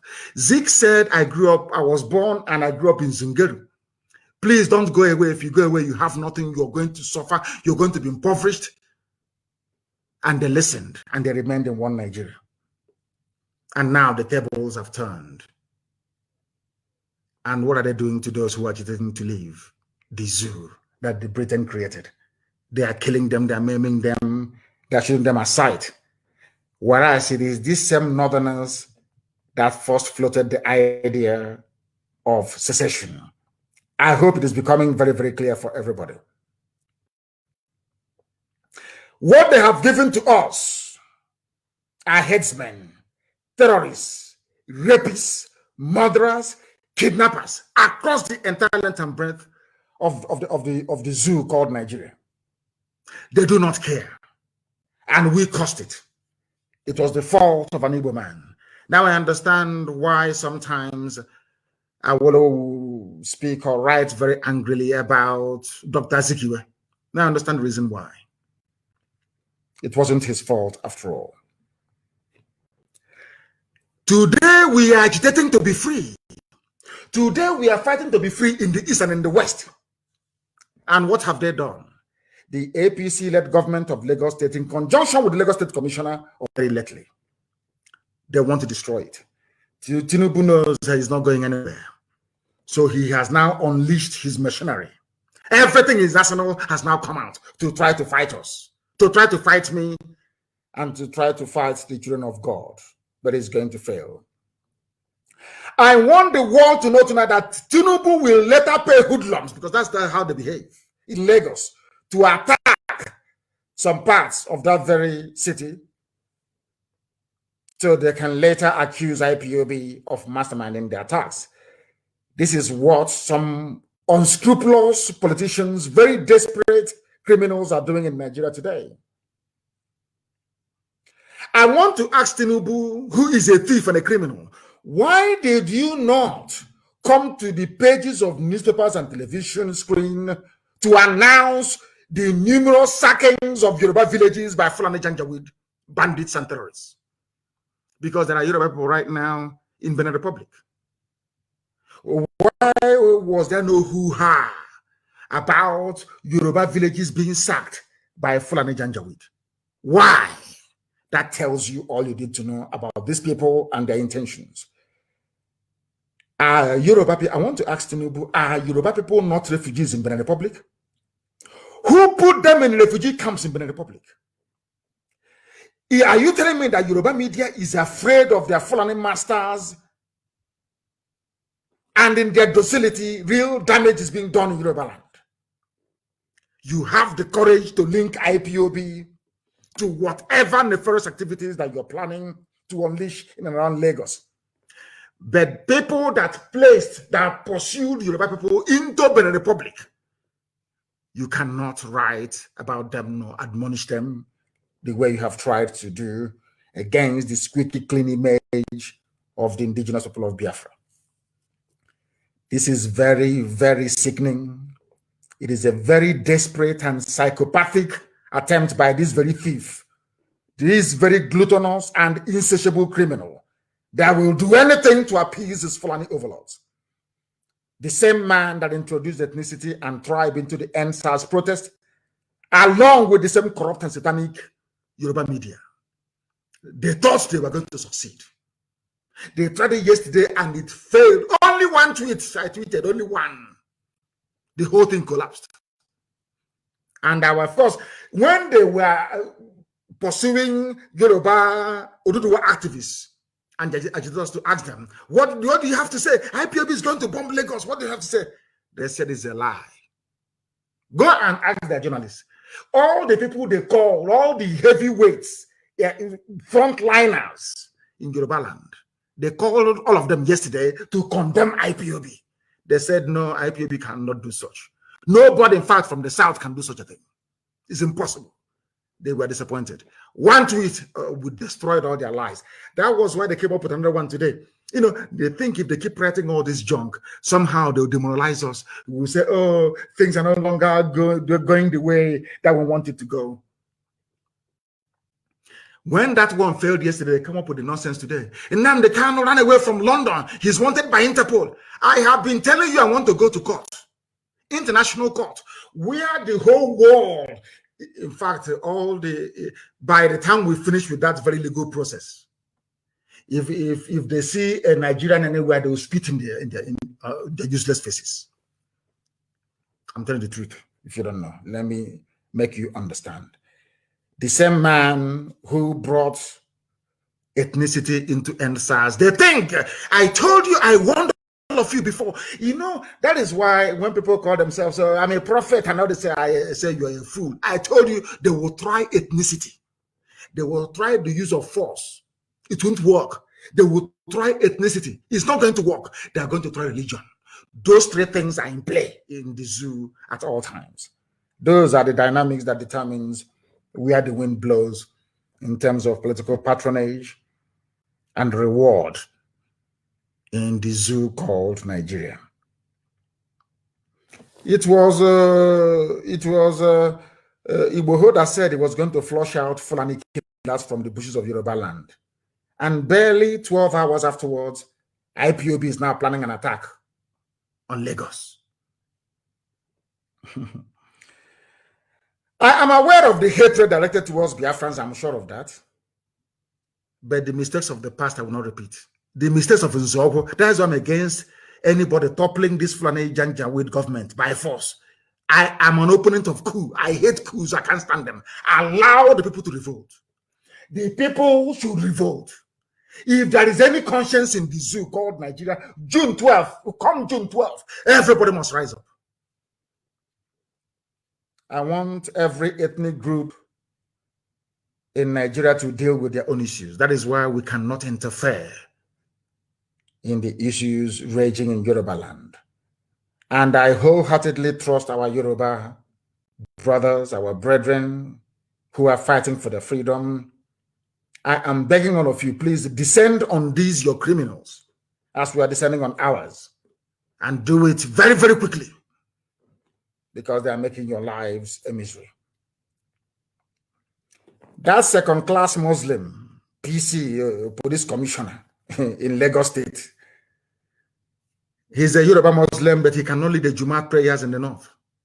Go and ask him, if in any mosque, even the mosque you have in Yoruba land, if a Fulani boy of 10 years walks into the mosque, he will lead the prayers.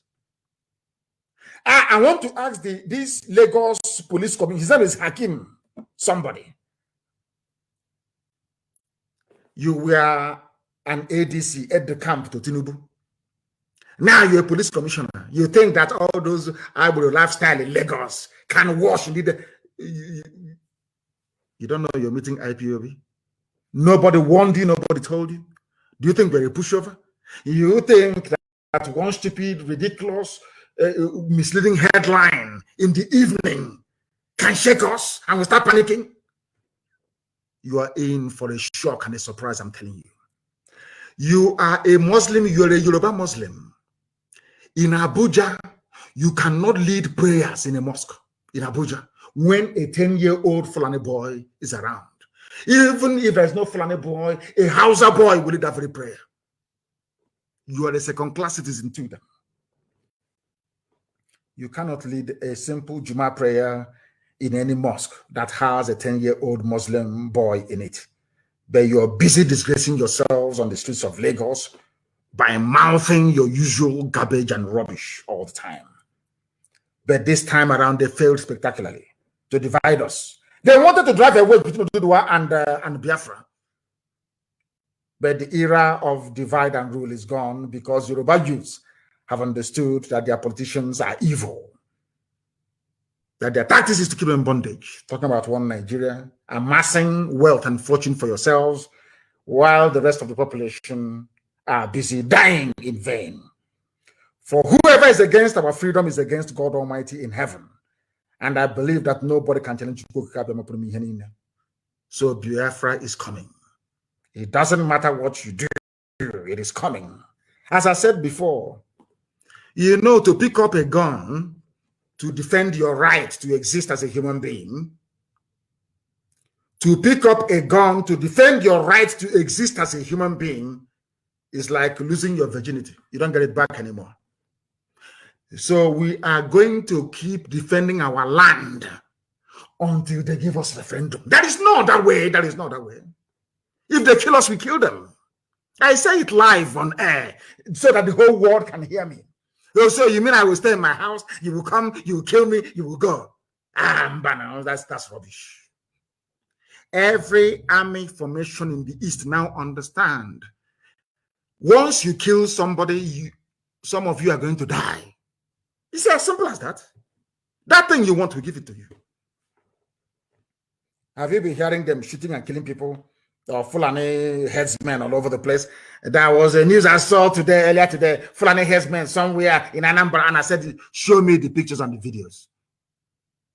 These are people trying to discredit the work, the excellent work that ESN is doing. Show me the video of the Fulani movement. And by this time, I will ask you, go back there and see if you find them. Men are doing a lot of work, and we must support them. Anybody coming to our land thinking you are going to kill people, then you are grossly mistaken. And this is very foolish. Let me tell you that they are all in it together. I don't want to say anything about Yoruba Muslims because I know that they are more urbane, more sophisticated, more enlightened, and more progressive in their outlook and their thinking. But there's something that I want our people to pay very close attention to this very moment, please. Very, very important. Do you remember that very fire that broke out in Oshodi? I think that was last week on Thursday night, destroying goods worth millions of naira. Lasema went there, Lagos State Emergency Management Agency, full of people who went to school. They attributed the fire incident to explosives and accelerants used by unknown individuals. Fulani in Lagos, housed by Tinubu, went and bombed Oshodi Market. This was last week. They never ever blamed IPOB last week. Go and Google it. Lagos Market fire caused by explosives. Understand this very clearly. Because the Fulanis have penetrated Yoruba land. They are everywhere. They are now willing and ready to unleash mayhem. They went to Oshodi Market, where Yoruba people are doing business, where Igbo people are doing business. They planted explosives. And the experts whose job it is to identify the cause of any fire, they went there, they investigated, they said the fire was caused by explosives and accelerants. The thing that will make the fire to spread very, very quickly. At least 90 shops and offices were destroyed, razed to the ground. The outbreak occurred at Cairo Market in Oshodi, Lagos, on Thursday night of last week, destroying goods worth millions of naira. Now listen, the Lagos State Emergency Management Agency, LASEMA, attributed the fire incident to some form of explosives and accelerants used by unknown individuals. When Premium Times, a Fulani newspaper, mind you, visited the scene on Friday morning, scores of traders gathered at the entrance of the market, counting their losses and lamenting the disaster. This is the work of Mietiala Fulani terrorists inside Lagos. It happened last week. Nobody blamed the Fulani. Nobody remembered IPOB then. It is because now we are hitting Tinubu very, very hard because of the expose I did on the criminal. That is why all of a sudden they are now planning to bomb, whereas bombs have been going off in Lagos before now. Even last week, Thursday, a bomb went off. Now, let me tell you what they did. To tell that Tinubu does not mean well for Yoruba people. I want to prove to my Yoruba brothers that Tinubu and that idiot called police commissioner do not mean well for you. Now, listen. The experts went to Oshodi Market and discovered that Fulanis had used a bomb to destroy businesses and livelihoods. Yet, the Lagos Commissioner of Police came out to claim that the Oshodi bombing was not as a result of explosives being used. This is happening only last week. Understand this very clearly. The experts went there and said, Lasema went there to say explosives were used. This same police commissioner now accusing IPOB of wanting to bomb Lagos said, oh, no. The explosives weren't used. Lagos State Police Commissioner of Police, Mr. Hakim Odumosu. I'm reading the news for you. All this I'm telling you there in the news. Go and Google it. Lagos State Commissioner of Police, Mr. Hakim Odumosu, has dismissed rumors of fire incident at Cairo Market in Oshodi as being caused by explosives. Odumosu, who conducted an on-the-spot assessment, on the spot, he just went there and said he did not go with any form of equipment or detection apparatus to determine if the explosion was caused by a bomb or not. He just visited with his men and said it's not a bomb because they are part and parcel of it. Tinubu and this his boy, Odumosu, they are part of the gang bringing terror into Yoruba land and looking for who to pin it on.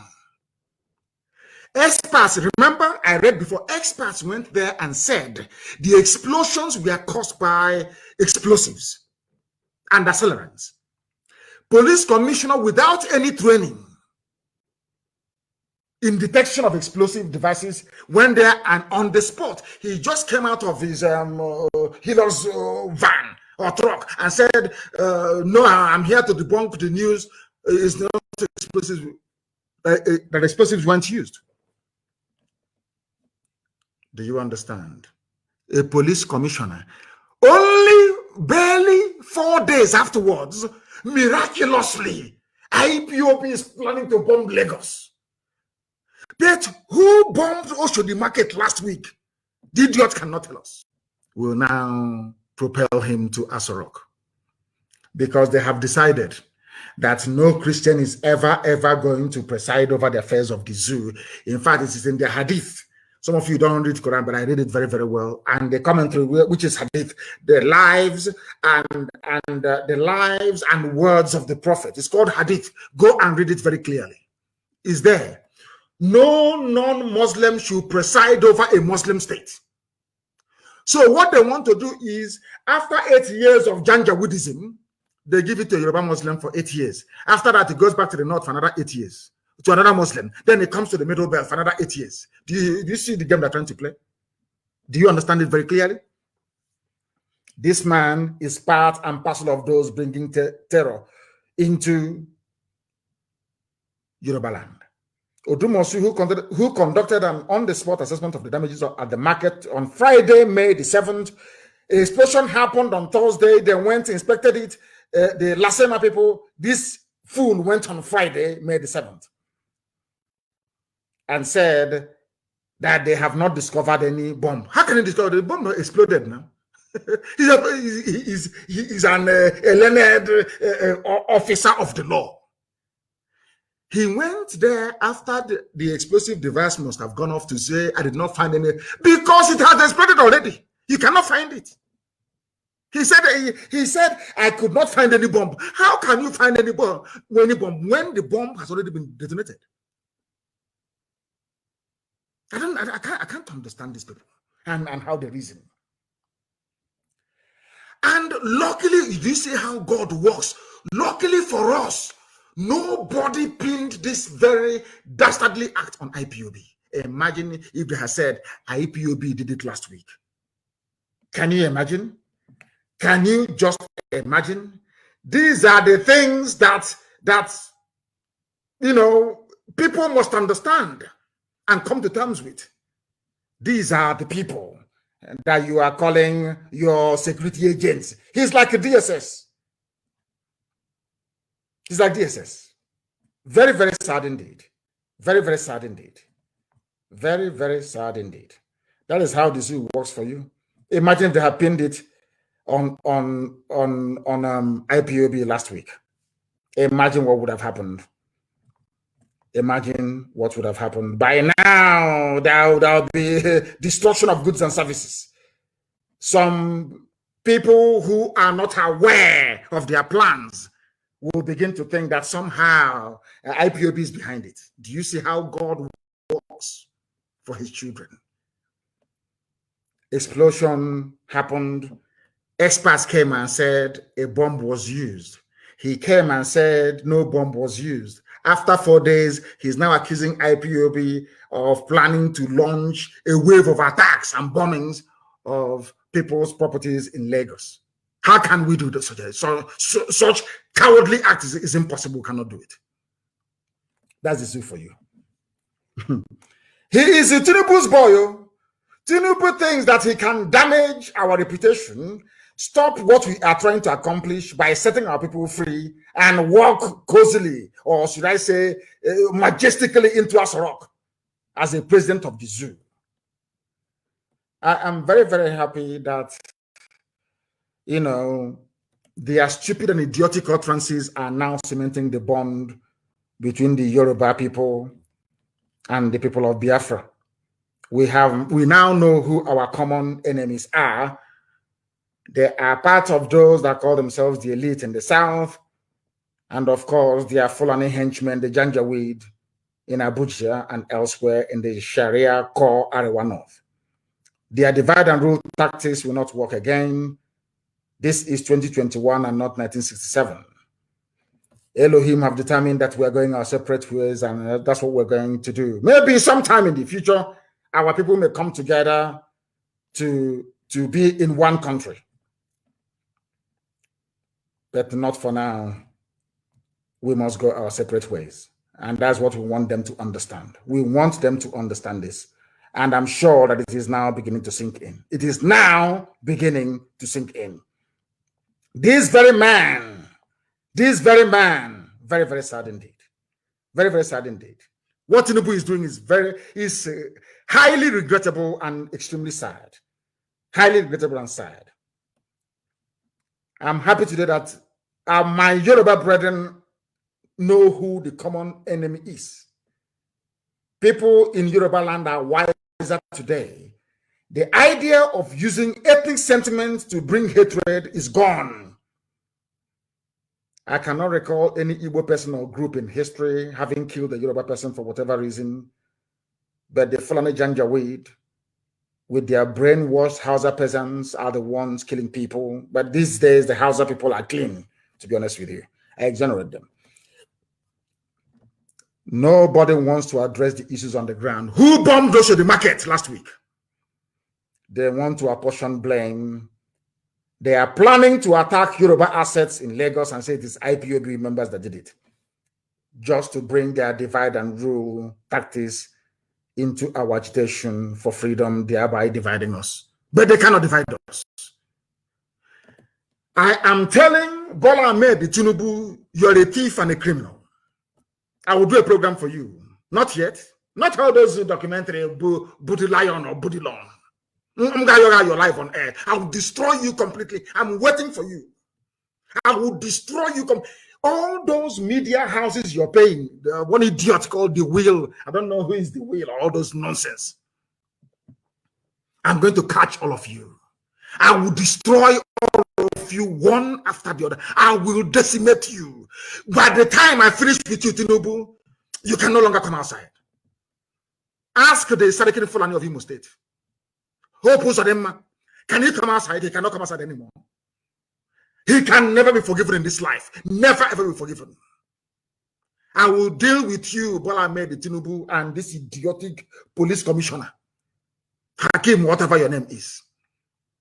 In your next life, you'll be afraid of IPOB. You don't know who we are. You want to go back to your old, dark, evil, wicked ways. We are not going to have it. Lagos is not Biafra land. Lagos belongs to Oduduwa land. IPOB cannot attack Lagos. We are not a terrorist group for information. Lying against IPOB is in vain. That was how you lied during NSAS, because you want your money to be flowing. I felt very, very sad and sorry for those that bought into your ethnic jingoism and all that rubbish. You want to try, because it worked during NSAS. You think it's going to work again. People are now wiser. People are now wiser. And I remember that Alhaji Mrs. Medina Ladimeji wrote very movingly about some of your sophisticated morons in the West. It's not my job. It's for you people to deal with them. at the appropriate time. But anybody who raises his ugly head or her ugly head to try to disparage what we are doing, you get it from me. Tinubu, you're finished. You can never smell us rock. You are gone. I will do program for you every two days. Any day you come out to announce that you're going to play, I will decimate you.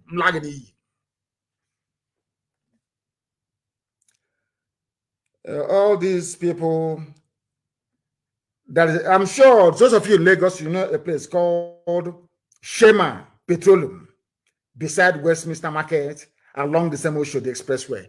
I now want to tell you who caused the bombing, who firebombed Oshodi Market last week, Thursday. Because I have the intel. We have the M branch. There is nothing that happens in the zoo that we don't know. As I told those of them, somebody to tell that useless Uzodema, the Sarkin Fulani, Supreme Court Administrator of Imo State. I know where you slept.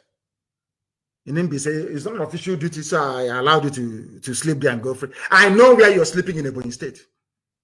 I know where you. I just want to mention only two places. I know where you slept in Imbi say 3 days ago. I know where you slept in Ebonyi State 2 days ago. Just to let you know that we know. There is a place called Shema Depot. This depot is formerly called Aquitaine Depot. It is now owned by Shema Petroleum. Shema is S-H-E-M-A. Please, people must listen very attentively, please. It is beside Westminster Market along Oshodi Expressway. Last night, 2 nights ago to be precise, the Fulanis offloaded containers full of arms and ammunition. These containers were escorted by the military and offloaded 2 nights ago. And those containers were still there after this very morning. They did not move it to Ojo Cantonment or to Ikeja Cantonment. Ammunitions dumped at this Shema Petroleum beside Westminster Market along Oshodi Expressway. These are the same people that destroyed that market in Oshodi. Now do you understand it? I am giving the police commissioner because he's a fool. He doesn't know what's happening in Lagos, but I know what's happening in Lagos. Are there no containers offloaded at Shema Petroleum escorted by the military 2 nights ago? Yes or no? You are the police commissioner. You don't even know what's happening. Now let me tell you and the whole world what is happening in Lagos. Where the Fulanis offloaded arms with which to cause mayhem with the support of Tinubu to tag IPOB, the same thing they did during the war. They will put on Biafra uniforms, they will go and be raping women in Eket. They go to Oron, they kill villagers. They say, oh, it's Biafran soldiers. They came here and they killed us, which is a lie. Subterfuge. That's what you want to try. So, Tinubu, you are prepared to kill and destroy Yoruba businesses and lives, only for you to drive a wedge between Biafra and Oduduwa agitators to pave the way for you to go to Asorok. Tinubu is a thief, a complete vagabond and criminal, a liar. The person he's calling his mom is not his mom, or the person he called his mom is not his mom. A man of 79 years old took away 10 years and became 69. These are the people that some of you fools are even discussing or talking about to become your president. Are you not foolish? As I said, I'll do a program for him. Police Commissioner Tinubu and all the other sophisticated morons in the West. If you go to Shema Petroleum, formerly Aquitaine Depot, near Westminster Market along Oshodi Expressway, you will find container of arms and ammunition with which the Fulanis intend to overrun Lagos, and you blame it on IPOB because you're foolish. You know nothing. We know everything. Everything about Nigeria is fraud and criminality. Fulani people stole 91 billion naira from the coffers of NNPC. Nobody, these are people that came. We want to fight corruption. Corruption is everywhere. If you don't kill corruption, corruption will kill you. All of a sudden, AGF, Attorney General of the Federation, Malami, a Fulani man, plus to cover up 91 billion stolen by NNPC, but they are busy chasing people with laptop. EFCC. People may be stealing $1,000 or $2,000, but Fulani is stealing in billions. And that's why I like them, the way they steal, and they get some of you. They get some of you to somehow pretend that you don't know what is going on. EFCC is working. 91 billion missing. A Fulani man is covering up for his Fulani brothers. But in the East, in fact, across the entire South, all they are trying to do is to instigate division. So the EFCC can come and arrest people and get away scot-free. Now, do you understand it? Oh, dear me. That is the people for you. That is them for you. The same Fulani stealing your money, telling you they're investigating corruption in Nigeria. The same DSS telling you, oh, we are working to keep our country safe, are the same people giving arms to bandits. So that when they get the ransom, they split it. And you're telling me that people are well, that you people are normal. Bandits reveal how they receive weapons from SSS agents and split the ransom in Nigeria. Tomorrow now, so DSS now do something. They are part and parcel of the criminal enterprise called Nigeria. They are supplying their people with helicopters. 2 nights ago, at Shema Petroleum in Oshodi, they offloaded 2 containers full of ammunition. The Nigerian army are the people supplying terrorists to kill all of you.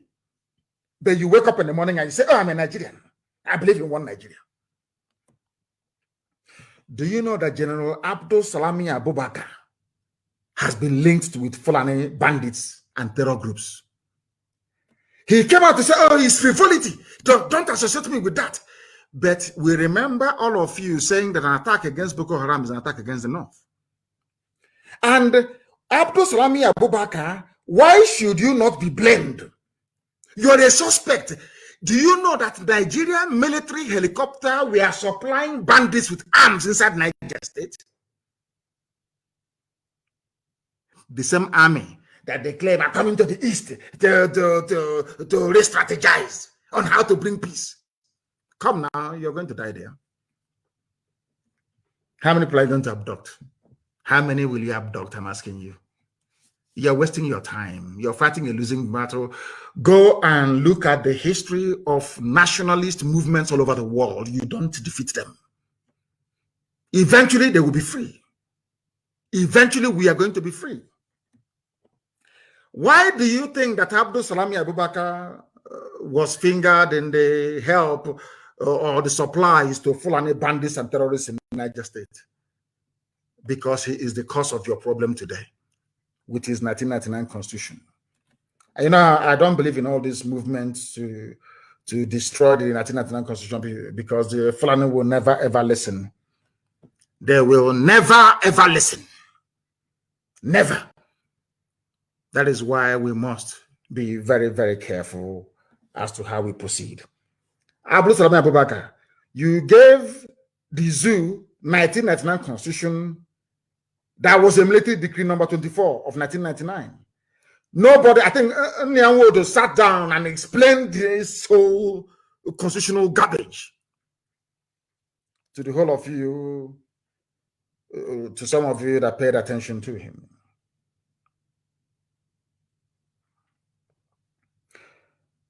That very constitution was not subjected to referendum.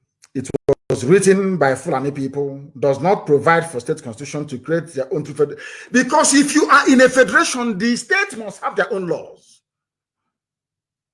They must have their constitution. Go to USA, you will see it there. Go to the state of Pennsylvania, they have their own constitution. Governing Pennsylvania. After all, you wanted to copy what a white man did in America. And of course, in keeping with our way of life in Africa, everything is upside down. Now, let me tell you why Abdul Salami Abubakar is a suspect. They said, Abdul Salami Abubakar said in his constitution that all of you Nigerians handed over your land and resources to the federal government. And if you're handing over your land and resources to the federal government, that means you're handing it over to Fulani Janjaweed Caliphate. Do you understand? Some governors answer chief security officer only by mouth. No governor in the South can give order to the PC and he'll carry it out unless the PC wants to. If you give them an order which they disagree with, they'll tell you, oh, Abuja didn't ask us to do so. So ask all your governors now. That is why the army can come in and kill as many people as possible and get away with it. Abdul Salami Abubakar in his constitution says that you can marry a girl less than 18 years of age. My God in heaven. Zoological Republic. They were the ones that put Sharia in the constitution. There is no mention of Christianity. It's only Sharia that you have in the constitution. And some of you are telling me sections 275 to 279 regarding non-state religion. Go and read it very carefully. It's all about Sharia. Sharia was mentioned in the constitution of a secular state. All of you wake up in the morning, 1999 constitution, 1999 constitution, our constitution. I feel sorry for you people. It was Abdul Salami Abubakar that encouraged the army to supply arms to bandits. The same people that in 1953 wanted Nigeria to break, today they're saying they don't want Nigeria to break anymore. If you want Nigeria to break, you have to go to war to break Nigeria. This is what Fulani are telling us now. But when Fulani wanted to secede, round about this time in 1953, May of 1953, Fulani, the North, wanted to secede from Nigeria. Nobody told them you have to go to war to accomplish it. Instead, Azikiwe pleaded with them, begged them, and they agreed. These are the things that some of you ought to bear in mind when you discuss the issues of the Zoological Republic, because things are happening. I tell you that things are happening. Things are happening. And the zoo is gone. It's finished. If they can be so desperate, the zoo is gone. Senate fixes zonal public hearings for May 27, 28 on constitutional review. It's breaking constitutional review. Because you are, IPOB Chineke goes, you know. Hi. All these things are not happening because of what you did. Because of your consistency, you reassured our Yoruba brethren that a lot can be achieved by being honest and consistent in pursuit of what is right before God and before man. All those things that were impossible before are now becoming possible, but we are saying to them, it is too late. Because the Arewa Consultative Forum are now telling us that they don't support secession because there is nothing wrong with Nigerian structure. If there is nothing wrong with Nigerian structure, Arewa Consultative Forum, why are you now having a constitution review? Why? You know, we always win. I told you we always win. We are getting very close. We are getting very, very close. We are winning this very battle. I can assure you, we are winning it. Now they want to consider in the same day, in the morning, the same people that the South were waiting upon, the same people that we were waiting upon from the South, told us that you cannot secede without war. In the evening, they are now amending, or they have now agreed to amend the Constitution. People that told us that we should, if you want to get Biafra, go to war. But when in 1953, you wanted, you're doing your Araba, Arewa to go. Why did anybody not ask you to go to war? What is wrong with you people? Do you see how we always win our arguments. We always win it because we have facts and we have figures and we have truth on our side.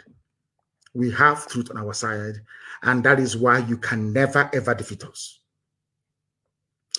That was why when Governor Autumn said, fire for fire, if you kill us, we'll kill you, in Benue State. And now that's constitutional review. We want to review this, we want to review that. The only language the Fulani understand is fire for fire. If you turn the other, if they slap you on one side and you turn the other cheek, they'll cut off your head. The sooner you people understand this, the better. That's 2 days ago, I came down very hard on pastors and preachers, but I said some, and I want to make an exception tonight for Pastor Adefarasin of House on the Rock for his consistency lately, because he's advised people now, I bring you greetings. If you don't have plan B, I know you have faith. I have faith too, but I have plan B. With technology, I can speak to you from anywhere in the world. Get yourself a plan B, whether it's an Okada to take you to Cameroon or flying boat to Semeboda, a hole in the ground, a bunker as we call it. Just get yourself a plan B, because these people are crazy. They are nutters, the whole bunch of them. And watch the signs, because it can happen just like this. He snapped his fingers. The collapse of the zoo. And he went on to criticize the 1999 Constitution. That should tell you all you need to know about the damnable zoological republic. And the reason why all of us right now must rise up in unison across the South to say enough is enough. That is the only language the Fulani understand. Fulani doesn't believe if you're from the South and the Fulani people are in your village raping, killing, kidnapping, and you're talking about one Nigeria, they see you as a fool. So you think if you appeal to them, we believe in unity of Nigeria, they will leave you alone? No. The only time they will respond is when you go for broke to destroy the whole zoo. They start panicking. That is why today they have announced a constitutional review because of this same family of IPOB, because we are not going to give up. They understand it very well. We are not giving up. We are not giving up. Not now, not tomorrow, not ever. And I want to state tonight that IPOB do not carry any arms. I want to make it very clear. ESN do carry arms, but can never ever attack any civilian population. It's impossible, not in our land. Our job is to protect lives and properties. Our problem is with the caliphate, capture the Fulani Republic of Nigeria, and not with indigenous people anywhere in Nigeria. I am an advocate of freedom for everybody. Therefore, I will not be in support of anybody harming anybody in the process. It will not happen. We are only defending our land. And I want to assure non-terrorist Fulani people, even including Fulani Northerners, in Southeast, and in fact, in the whole of Biafra land, which is South and South, that I personally guarantee your safety. I have issued very strict directives that nobody should touch a non-terrorist. Nobody should touch them. Be they Northerners or whatever, nobody should touch them. But all of you in our land, do not take sides or get involved with what the government is doing. Do not defend any police station. If you defend the police station, you will die. Do not defend any army barracks or any army checkpoint. If you defend them, you're going to die, because men are on the move. When they were killing us at Ampo, why didn't you come to defend us at Ampo? National High School, Abba. In Iguacha, their snipers were taking us down one after the other. Why didn't you come out then? If you are as idiotic and as hopeless to stand to defend a police station, you will go down. Because men are very, very angry. I need to bury a console with 2,000 heads. Do you understand me? If you block any pathway when men are on the move, you will fall. And you would have died for nothing. But we do not touch. My instructions to ESN is nobody should be touched. You remain in the forest and keep on doing your work in the bushes of our land. Anything you see there, kill it. Anything you see in our forest, kill it. Cattle, no matter who the person is, because it is bushmeat. That's what it is. Unless you want to turn to refugees in Amazonia, which is never ever going to happen. I won't allow that to happen. And this evening, very briefly, I want to respond to the lovely Mrs. Tambuwal of River State, very, very briefly, that aquatic animal, because he said it's from rivers. Anything that comes from a river is an aquatic animal, isn't it? The only thing that comes out of a river is an aquatic animal. But anyway, I want to congratulate Wike on his newfound love, and I wish him and Tambuwal the very best of marriage or spousal relationship. As I told you earlier, I will be copying their pose, because if I copy something, I admit it. I'll be copying their pose. Myself and my wife are going to pose like Tambuwal and Wike. You know, when you're in love, we can even renew our vows. You know, and the pose was very, very nice. I understand, Wike, you are always under the influence of drugs and alcohol, perhaps to numb the pain you go through every night. But we must proceed. I also do understand that wearing pampers at your age may be very, very hurtful, but I will take my time to explain things to you the way you'll be able to understand it. Because you came out and you made a statement that rivers can succumb to secessionist agenda. And I want to let you understand that when a referendum is conducted, I'm sure by the morning you'll be going to cast your vote either for Nigeria or for Biafra. Your eyes, I mean, whatever drugs you may have taken the previous night would have cleared. You only have one vote. You do not speak for the people. You only have one single vote. And it's a shame that Fulani people are even in your village, preventing our mothers from going to the farm. You Quislings will never learn from history, but allow me to teach you what you don't know, that somebody actually brought to my attention a few days ago. Obako Ikwere, Obako Ikwere, gathering of Ikwere people. Obako is an Igbo word, mind you. You wrote a letter to the Benin Kingdom seeking to identify with them.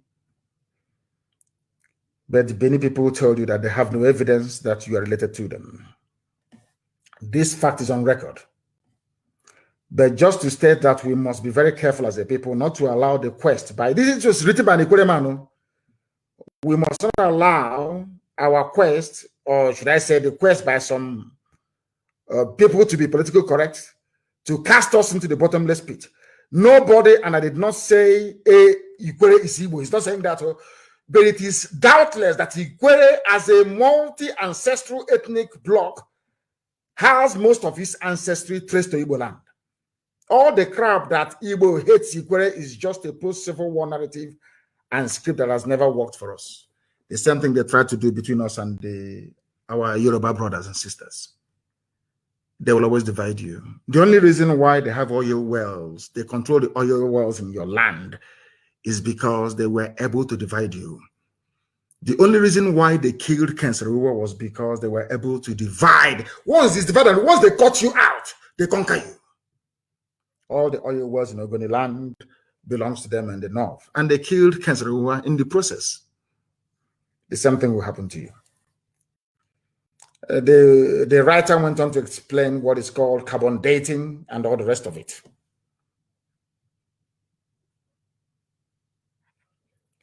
And I want you to understand this. There is something called carbon dating. Carbon dating, I'm sure you know what it is. It is there for us to apply further beyond rabble-rousing, according to Livingstone, who wrote this very brilliant piece. Let us look at it this way. What is Bini about Ikwere? Benin people denied any link with Ikwere. It's on record. Ironically, Elele people are in court in Benin claiming that they own Benin and not the other way. They claim strongly that they were in the land of Benin as owners before the arrival of Benin people, which is correct, of course, Igoromigodo. The war between Oba and the Idu people that led to migration. Even present day Ihiala came from Igoromigodo land. Are you also aware that a lot of prominent Ikwere people that have traced their ancestry to Ungwa, to Aro in Igbo land? Are you aware that Ohaji in Imo State is an Ikwere clan? Ohaji in Imo State is Ikwere clan. Part of Ohaji is in River State. Part is in Imo State. The same family. They cut them into two. I want to educate the idiot. Are you aware that Ohaji in Imo State is an Ikwere clan, which Professor Otinti affirmed in his book, History of Ikwere, Volume 1? Do you know about Ikwere in Imo State? In Imo State, Ikwere. When you struggle to assert an erroneous Bini ancestry or kill the Igbo roots, you raise the flawed argument of abandoned property, yet for the records, because you were trained with stolen property.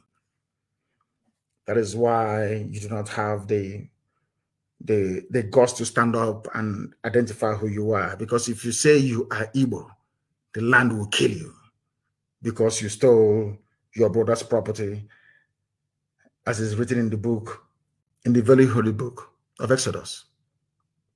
Thou is a commandment from God. You should not covet your neighbor's property. You think they don't know? Those of them, I mean, but I'm not Igbo. Because it is in the scriptures. Thou shalt not covet your brother's property, nor take his wife. You cannot do it. It's a commandment from God, a commandment from Elohim. That's what you're running from, because you stole properties during and after the war. The shame is too much for you to bear. So the only thing for you to do is to remove yourself. Now let me continue. Mrs. Tambuwal, if your cocaine can allow you to reason through what I'm saying tonight. Sir Jackson MPI, first and last Ikwere to be conferred with knighthood of the Order of the British Empire, OBE, by Queen Elizabeth II of England in 1960, identified himself as an Igbo man. He was a knight of the realm.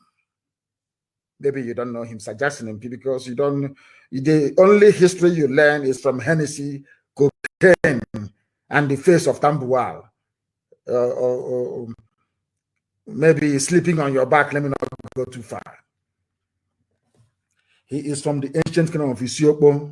Sir Mpi works tirelessly for Igbo advancement. Are you listening? I'm sure you heard of Dr. Obi Wale, the first Ikwere PhD holder. He was a senator and university lecturer. He was also the only Ikwere in the 1978 Constituent Assembly, where he was selected as one of the 50 wise men that drafted the 1999 Constitution. The great Dr. Wale identified fully with his Igbo heritage and was killed because of it. Maybe that is your fear. It didn't stop there. I'm sure you know about Okobule Wanade, which is Wanade in Imo State. Wanade, as we say where we come from. The first Ikwere registrar of any university. First and only Ikwere poet and paramount title holder of Eze Ohia Meru, where you have present-day Comprehensive College in Borokri, was his ancestral home before the British vacated them. In fact, our problems started with the British. They came to Borokri and took all of us away. That's evacuation by force. One or they remained a respected member of Nzuko Igbo and Ohaneze Igbo to the end of his life. Are you listening? Cocaine snorter, are you listening, Mrs. Tambuwal? You remember Emmanuel Aguma, who was the former mayor of Iguacha, Port Harcourt, as principal of St. John College in Diobu. He was the first Ikwere to head any college, one of the 6 pre-independence Independence Ikwere University graduates, former administrator of Port Harcourt province in the defunct People's Republic of Biafra. He was an Ikwere man and he served in Biafra. Are you listening? Emmanuel Agoma. Ikwere man served in Biafra government. He was the first Ikwere minister in 1979. Agoma was also a member of Ohaneze Ndigbo. Are you listening? Cocaine snorter. There is Emmanuel Uriji, a respected local government administrator, traditional ruler, a commissioner in Old River State, and core Igbo nationalist. More Igbo than my own father. He was a nationalist. Oh dear. The immediate past Deputy Secretary General of Ohaneze Ndigbo, Chief Isaac Womo, is an illustrious Ikwere son from Elele. He is known to assert his Igbo identity. Equally valid, Chief Jackson Womenazu from Umukrushi in the Evo Kingdom is a member of the Elders Council of Ohaneze Ndigbo. Mind you, Evo is in Enugu as well. For information, we assert as a name. In colonial documents written when Igbos had no capacity to influence anything, Ikweres also defined themselves as having Igbo ancestry.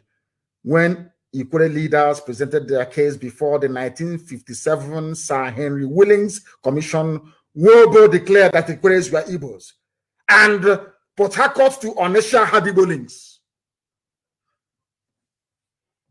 It's too much. Maybe he will understand this and reason. You are saying you are not Igbo because you stole properties that don't belong to you against the commandment of God Almighty in heaven. And that land is what is pursuing you. But we're not going to give up. I remember what people did to try to divide us and our Yoruba brethren. They never succeeded. And all of you will not succeed to divide the house of God.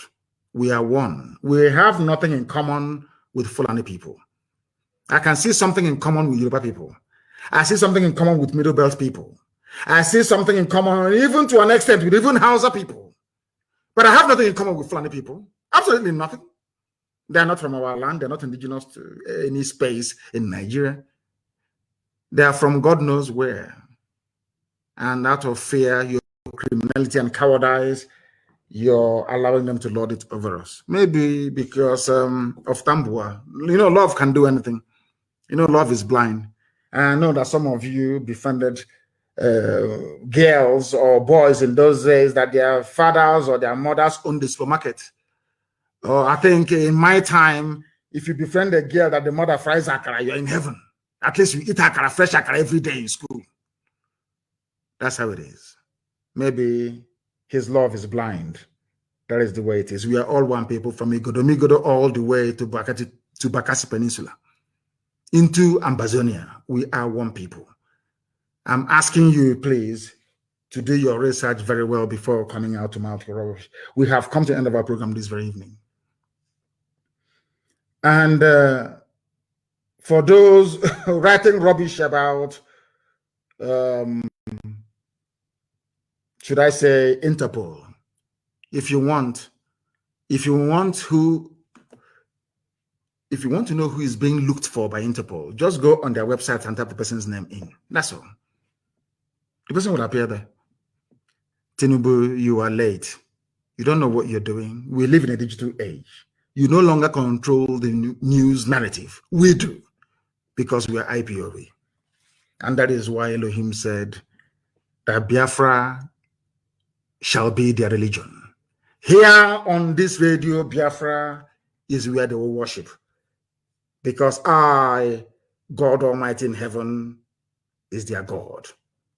From me, from here, as always, it is good evening.